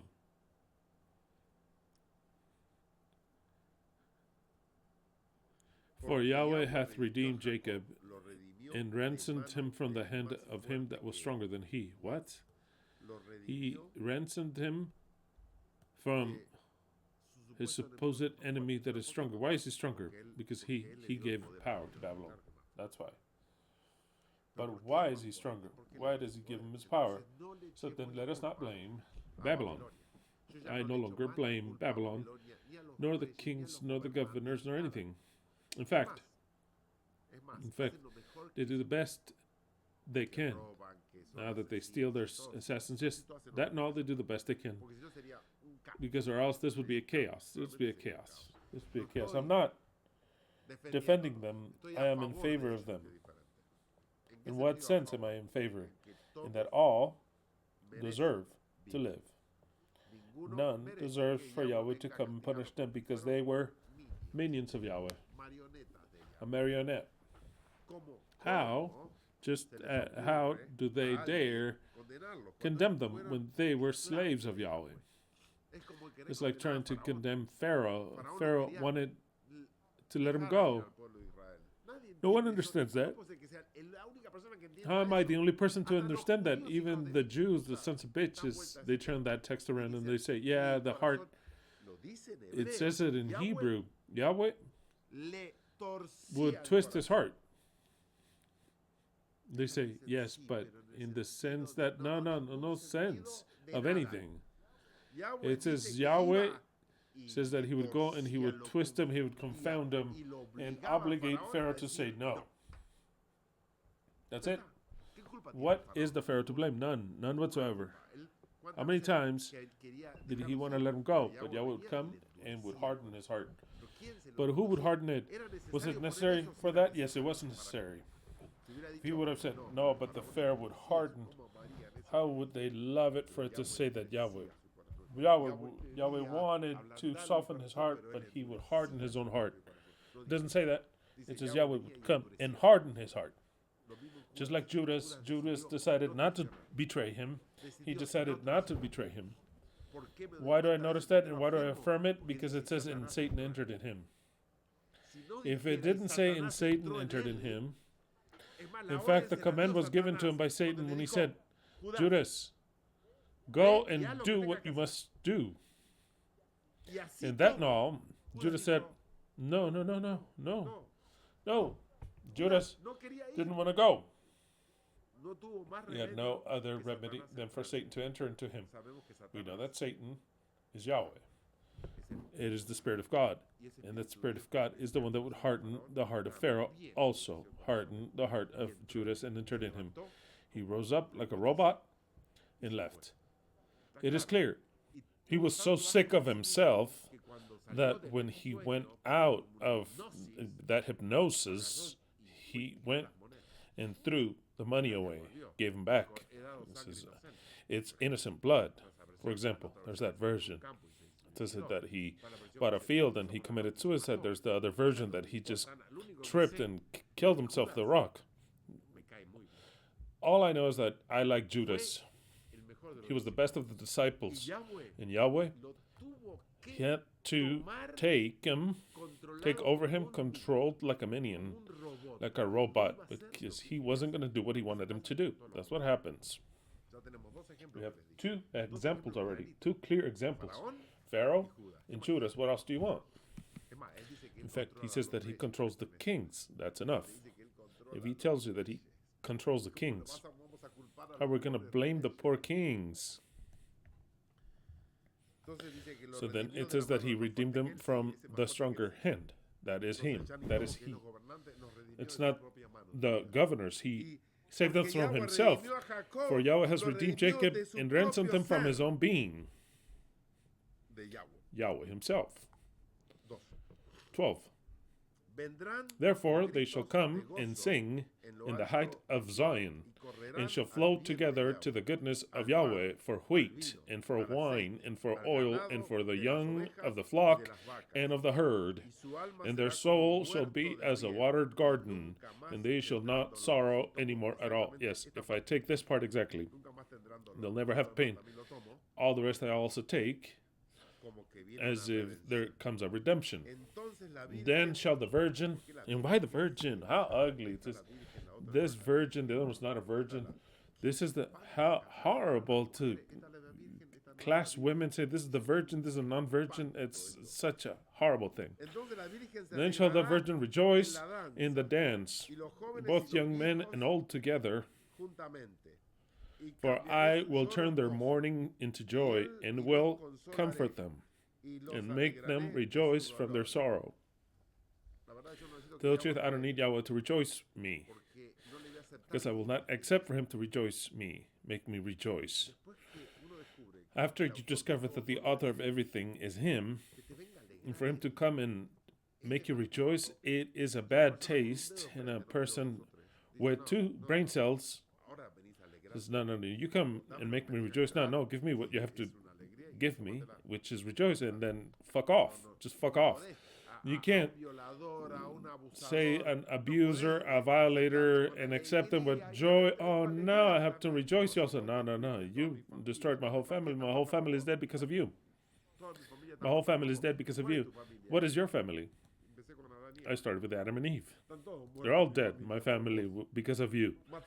You killed everyone, and now you come to make me rejoice. No, I don't want you to make me happy at all. No, give me what you stole from me of 6,000 years ago. Give me the remedy to fix what you messed up, but don't come and try to make me happy. I don't want you to try to make me happy. No. That's the way I see it. Maybe you just see it differently. Maybe you're waiting for Yahweh to give you joy. There's no way for Yahweh to make me happy. He can make me happy by giving me back what he stole from me, what he took from me, what he stole from me, giving back to me and undoing his violations. That is what would make me happy. Not for him to look, I come to make you happy. No, you don't make me happy. You have to return. You have to give back everything. Okay.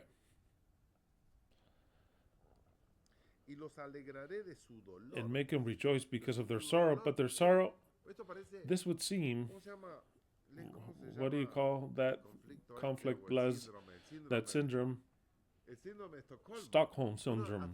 At the end, you start to rejoice with the one that kidnapped you, and you start to love him. When the kidnapper shows you something nice, they even fall in love with the kidnapper. And I'm not in love with the kidnapper anymore. When I noticed that he's the kidnapper, that he killed my family. He killed my family. It is your family. And family, well said. They're all starving, a group of slaves starving to death. He killed my whole family. My family goes far. It goes to Adam and Eve. That's my family. He killed my family. My dad directly. My grandparents killed everyone. My grandparents, my great-grandparents. I didn't know them. He killed them before I could even see them. Because death is an execution of Yahweh's completely. So then there's no way for him to come and make me happy. My mind has been changing all this. Maybe you don't like what you're listening to. Maybe you might say, this is not for me. I'm looking for a solution that comes from God in my life. I'm looking. Everybody has looked for it before you. The whole world has worshipped him before you, and they all died. There's no the solution for you to worship God, for you to ask him to forgive you. That's not the solution. It's not the solution. That's how my dad died. My grandparents, they were all pastors, and they all died crying of pain, and not understanding, not even whom to worship. So that's not the solution. If you still believe that I am disrespecting God, then you have not understood the message of the eternal truth. The eternal truth is waiting for Yahweh to come to plead our forgiveness and to give us back what he took from us and to leave for 1,000 years. Nothing better than that. Nothing better than that. Nothing less than that. So then when I read here that it is concealed, I'm going to make you happy. The only way then for Yahweh to make me happy is to give me back what he took away and to give me even more in order for me to give everyone what they need, which is life, which was taken away by Yahweh. So then if you do not understand my words and you find them harsh, you are not a part of this. Those that are part of this understand this very quickly. They understand it very clearly. Here, we don't want for Yahweh to come and make us happy. We want Yahweh to come and give us what he took from us, which is life and everything else. That is what we want. Our thought has to be very clear, very clear. It has to be in our mind, very clear. Of course, we accept and we understand that he's our creator. That is very clear. It's all clear. But from that, for us to understand that he's righteous, that he's good, that he's treated us well, no, absolutely not. Very well. 14. And I will satiate the soul of the priests with fatness, and my people shall be satisfied with my goodness, saith Yahweh. Thus saith Yahweh. A voice was heard. This is an example of that which is tremendously incorrect. The disciples were because of interpreting things. The disciples can't interpret a thing.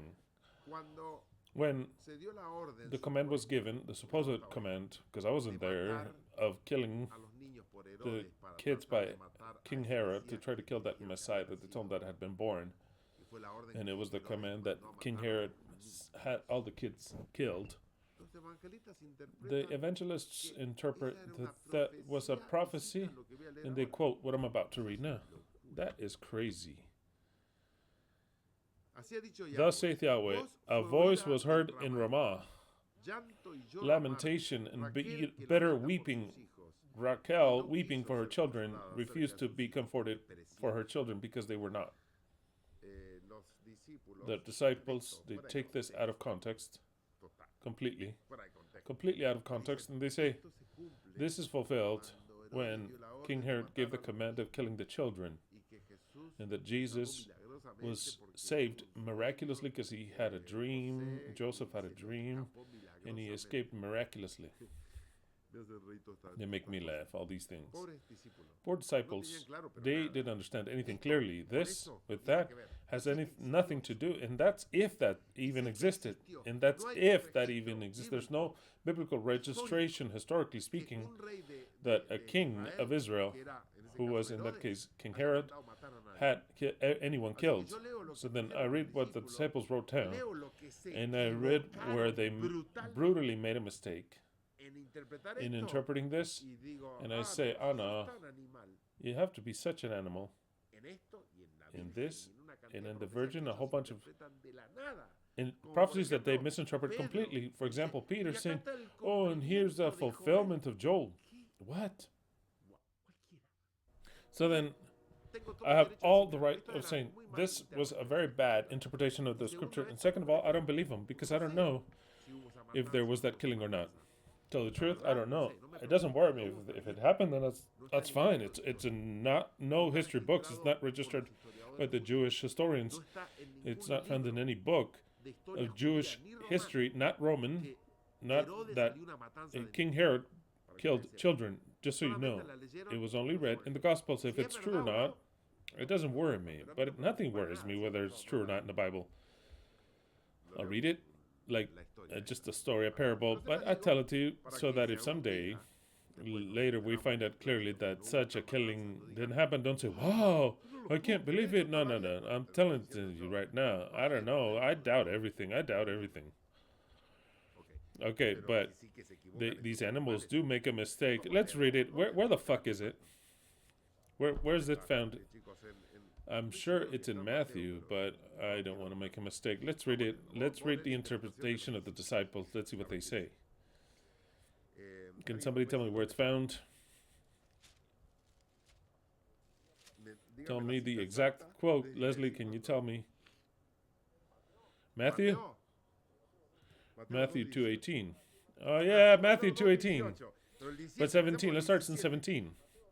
Matthew 2:17-19 says, then was fulfilled that which was spoken by Jeremy the prophet, saying, in Ramah was heard a voice, lamentation and weeping, a great mourning, Rachel weeping for her children, and would not be comforted because they are not. What?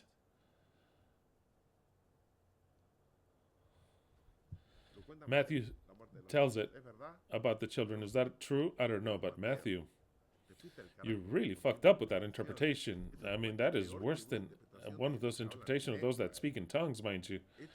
This is dog shit, this interpretation. What does this mean? I'll tell you what it means. Just quickly. Quickly, we're talking about in the period at the end of times. Rachel that weeps for her children are we. You just heard me weep because my children are all those that have died. All that have died, their children, their parents, family. Those are my children who have died since Adam and Eve. And I cry for my children because my children are dead. Thus saith Yahweh, a voice was heard in Ramah, a weeping and mourning. Rachel, a woman, we, the eternal truth, representing a woman, that laments for her children and would not be comforted about her children that have perished. Exactly, her children are all the humanity. Because LVE, the Messiah, represents Eve. And Eve is the mother of every living being. Yahweh is Adam. And Adam begat in everyone in Eve. Eve is the mother of every human being. So then, the Messiah as a woman, as a mother of everyone, Christ, for the death of human beings, and will not be comforted in any way, shape, or form. That's what I've just showed you before. No, because I come and bring you a feast. What? I don't want to be comforted. The only way of being comforted, it's what will happen here. That's the only way that Rachel can be have any consolation. It has nothing to do with the story in Matthew. One, because it comes after the 70 years of Babylon. 16, thus saith Yahweh, refrain thy voice from weeping. Oh, is he speaking to us? Is he speaking to us? He that understands, let him understand. Here, the Bible is so concealed that when you start to understand, wow. I mean, here Yahweh speaks to us directly. He's not speaking to any Rachel. He's speaking to us that are weeping. We don't want to be comforted by him. We want for him to give us life. Thus saith Yahweh, refrain thy voice from weeping, and thine eyes from tears, for thy work shall be rewarded. Oh, that's good. Good thing you tell me. There is a good rewarded for your work. Good thing you tell me. It saith Yahweh, and they shall come again from the land of the enemy. Okay, good thing you say it. That about that they will return. That means the resurrection. Because he's talking about returning.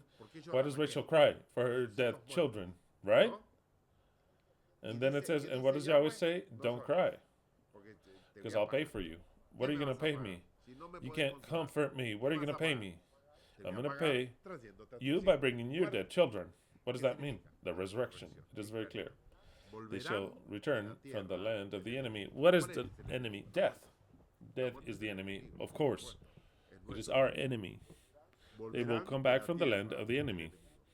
They shall come from the land of death. They'll come from the grave. And there is hope in thine end, saith Yahweh, that thy children shall come again to their own border. The children will be resurrected. I tell you what is within this prophecy. Your children, Rachel, Messiah, as already mentioned, Rachel, David, the ruler, dominator, now Rachel. They're all key words. Rachel cannot be comforted. Nobody can comfort us.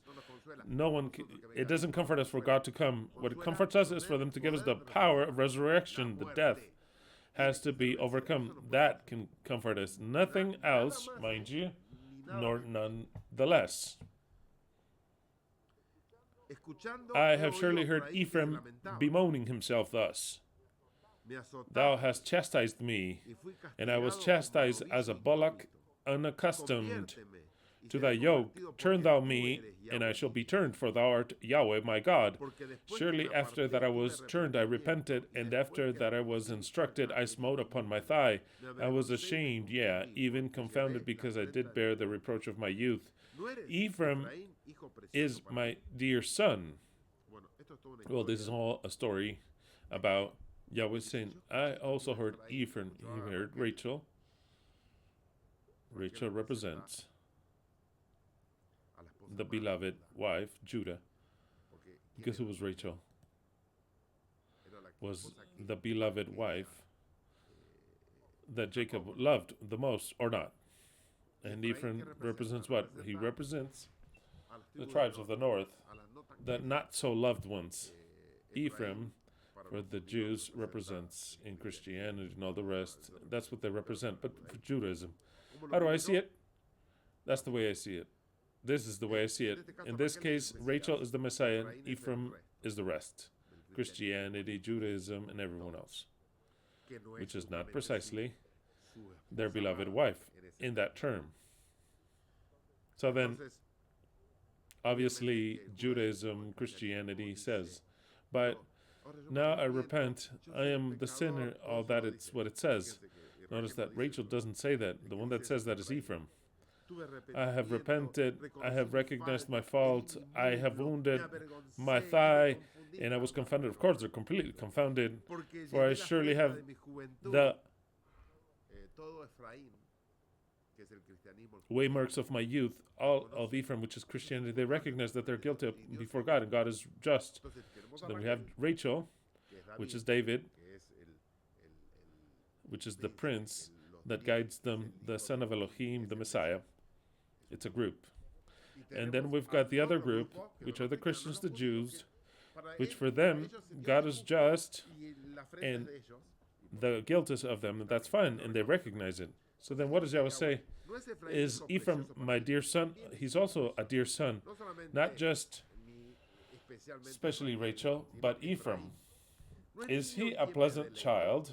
For since I spake against him, I do earnestly remember him still. Therefore my bowels are troubled for him. I will surely have mercy upon him, saith Yahweh. Well, the one that's going to have mercy of the whole rest is the Messiah. How does Yahweh have it? Through the Messiah. Completely. They will not see Yahweh act in favor of them. They're going to see the Messiah. Set thee up waymarks. Make thee high heaps. High heaps are like marks. Places visible that mean something.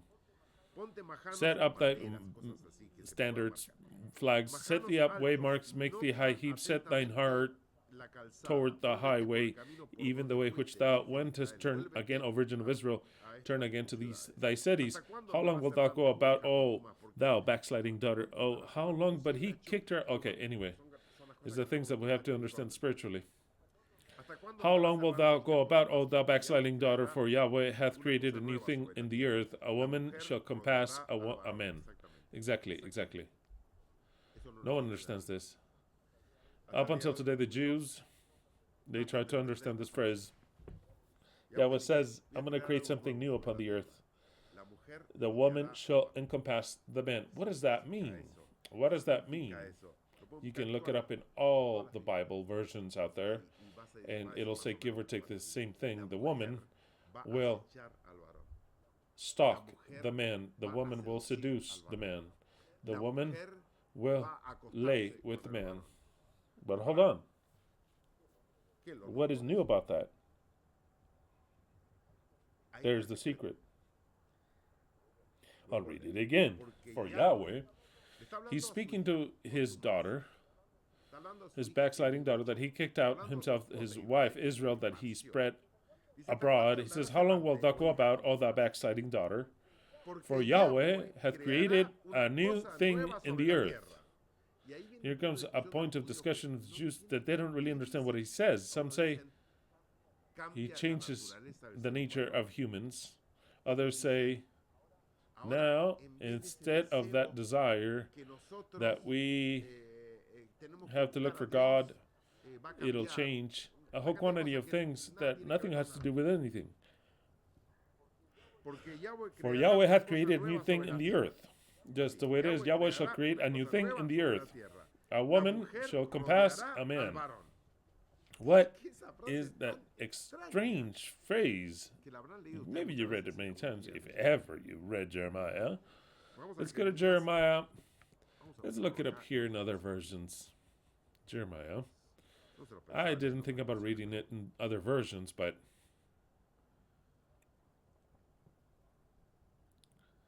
(22).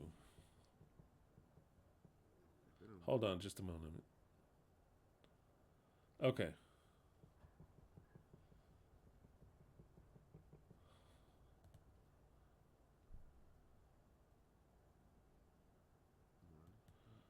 I don't like the way it says anything here. Let me look it up. Hold on just a minute. Jeremiah 31:22. Look at how it says, for example, in the New International Version. Until when will you go about, you unfaithful daughter? The Lord hath created a new thing on earth. A woman shall return to her husband. How odd. Why is that new? What new is there in that? I know that you cannot answer. I know you can't answer. In English it says, for example, in the King James it says, how long wilt thou go about? Well, how difficult is this in English? O thou backsliding daughter, for the Lord hath created a new thing in the earth. In the earth. Should be on the earth, right? In the earth, it says in King James. For the Lord hath created a new thing in the earth. A woman shall compass a man. What do you mean compass? It's to look for.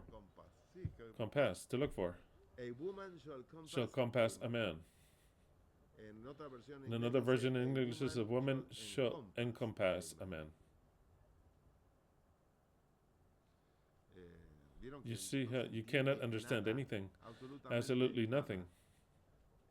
In Portuguese it says, that goes for Paulo, a mulher unfaithful. And they say unfaithful. Why unfaithful? The unfaithful woman, it says. What? Why in Portuguese they said unfaithful, Paulo? It says, wow, it says the Lord creates a new thing on the earth. A mulher unfaithful shall request a man. Oh, this Portuguese, where is this coming from? I don't know why they said unfaithful woman, just whatever. Now, a different version. Let's see, look up a different version. Because it's weird. In the Jerusalem it says, for Yahweh hath created a novelty on earth, the woman surrounds the man. That is the most common, the woman encompasses a man. What does it mean that a woman shall encompass a man?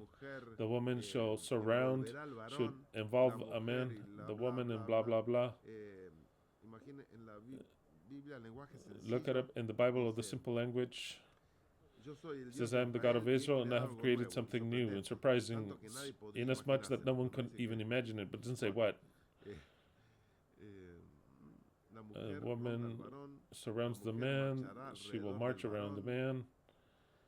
The woman looks for her husband, the woman looks for her husband, the woman returns to her husband. Okay. It says, the Lord hath made a new miraculous thing on earth. A virgin woman shall close within herself, I know, whatever. And this golden version got the reward, making things up. To surround, it means. Yes, to surround.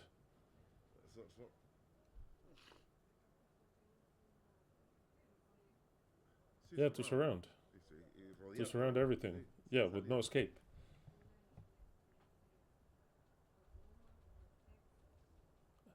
One in English says a woman protects a man. Yeah, to top it off that one, but the golden version got the reward in making things up. I cannot believe this. Is the golden version until when shall you be in thy delights, you backsliding daughter? For look, the Lord hath made a new thing, or miraculous upon the earth. A virgin woman shall enclose within herself the God-man. Wow. This one almost convinces me, mind you.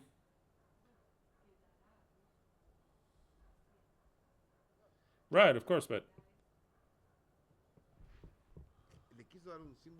wanted to give it a Christian symbol right there. The thing is, they tried to say that it was the Virgin Mary. That's what they tried to say. Made her messianic, this prophecy. But they made it up.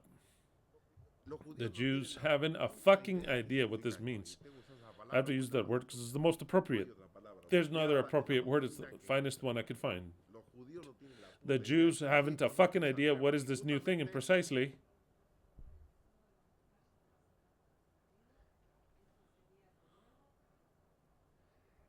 the thing is that it cannot say that which is new. It cannot say what is new. It won't tell you here because it will not be new. It says I'm going to do something new that you can't imagine. What is new? If I tell it to you, it's no longer new. If it's been known since years ago, so then I'll tell you what it is. It'll no longer be new. I'm not going to tell you. But it is clear what it is. It is clear what it is.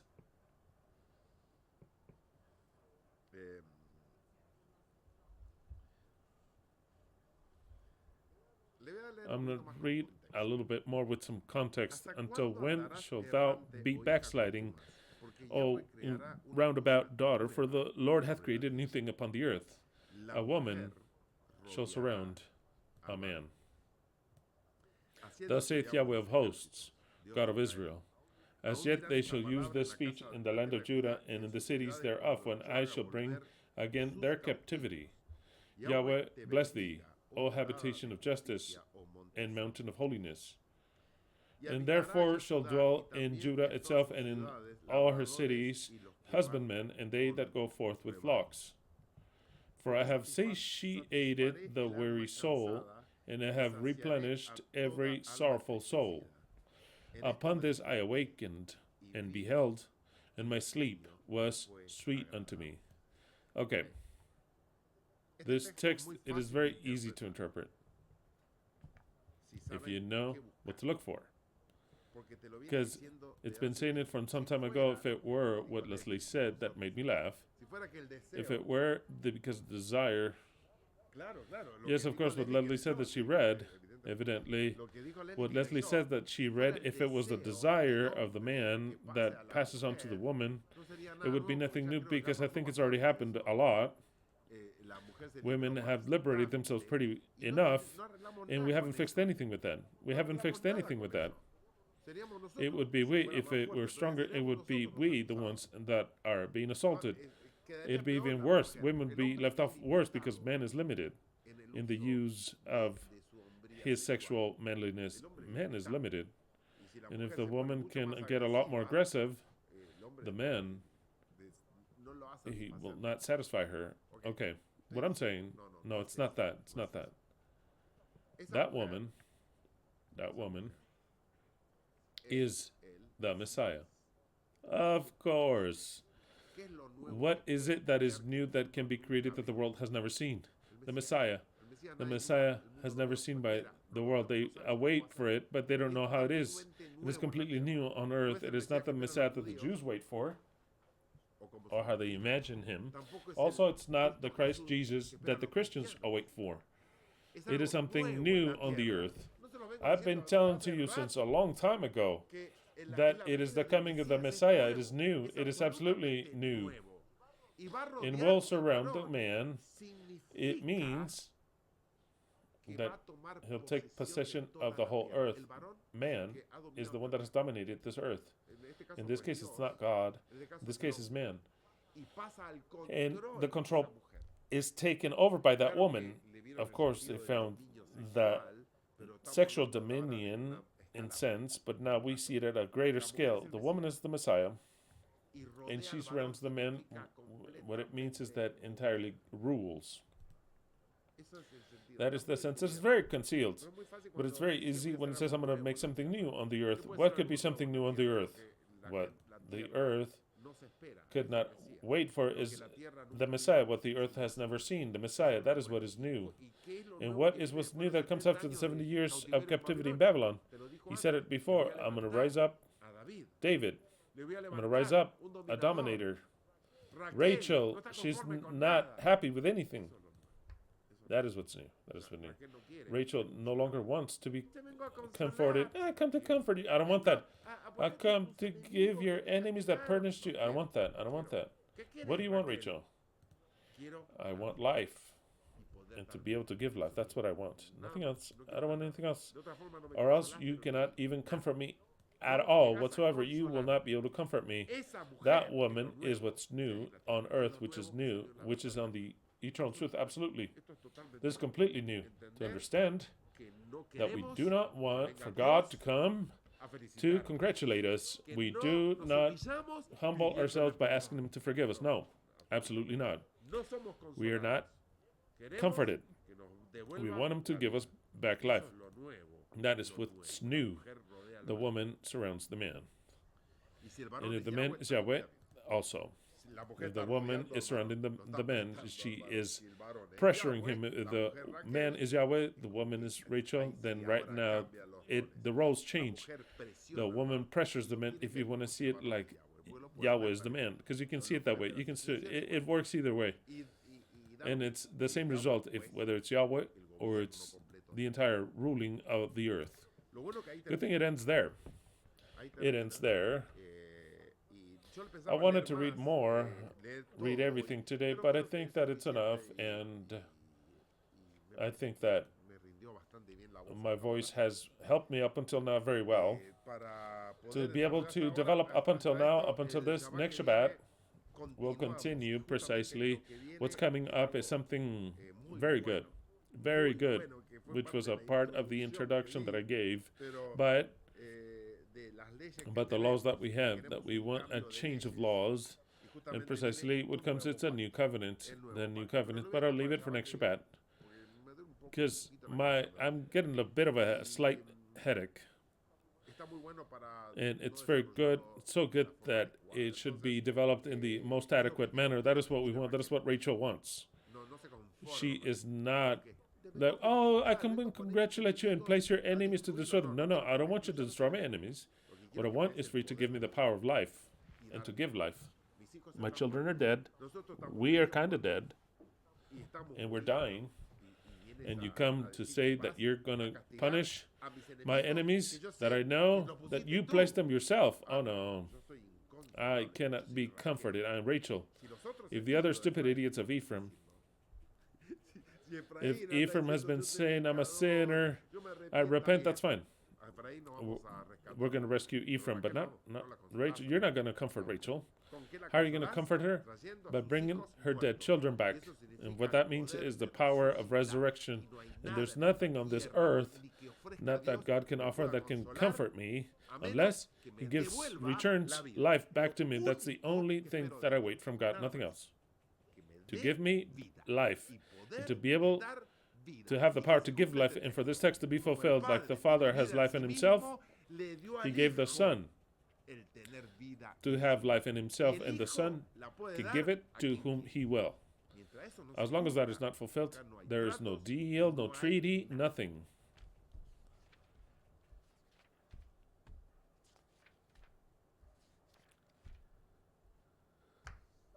Psalm 78, 1 through 2. Hear, O my people, my law, and hearken your ears unto the words of my mouth. I shall open my mouth in proverbs.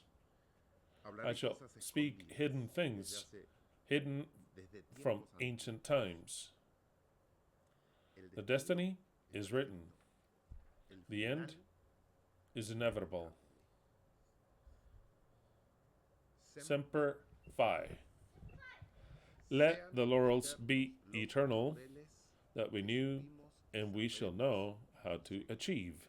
Crowned with glory, let us live, always, always. Or we swear with glory to die, but we do not want not any congratulation, nor protection, nor vengeance. No.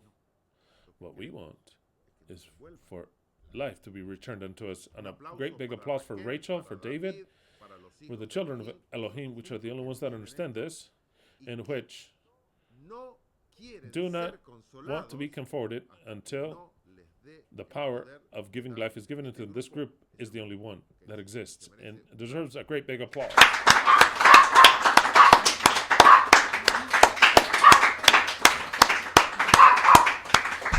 Y esto puede venir pronto. Soon. That is why you're listening to me. That is why you have to have joy. That is why we must learn to give, learn to be grateful, to learn to show, to demonstrate what we're worth, actually, because the Messiah is coming. It's something new upon the earth, never seen before, absolutely never seen before. And that cometh very soon, because we're past the 70 years. Hallelujah to every one of you. Do not forget to give us a like, and do not forget to comment. Hallelujah to every one of you. We'll continue next Shabbat. And a very, very happy new year. A great big applause for this new year, and so that great blessings come upon this group.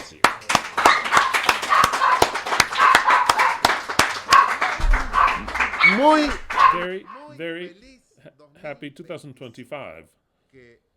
Let us begin to see that the returning unto us has to return. 2025, good year for them to return unto us what was taken from us. A great big hug on behalf of all of us to all of you. A great big hug. Very happy new year. We have had precious feasts. We have had a precious Hanukkah. So then we wish you the best to each and every one of you, and also we wish to be rewarded, and for what is owed to us has to be returned unto us this year. Hallelujah to every one of you.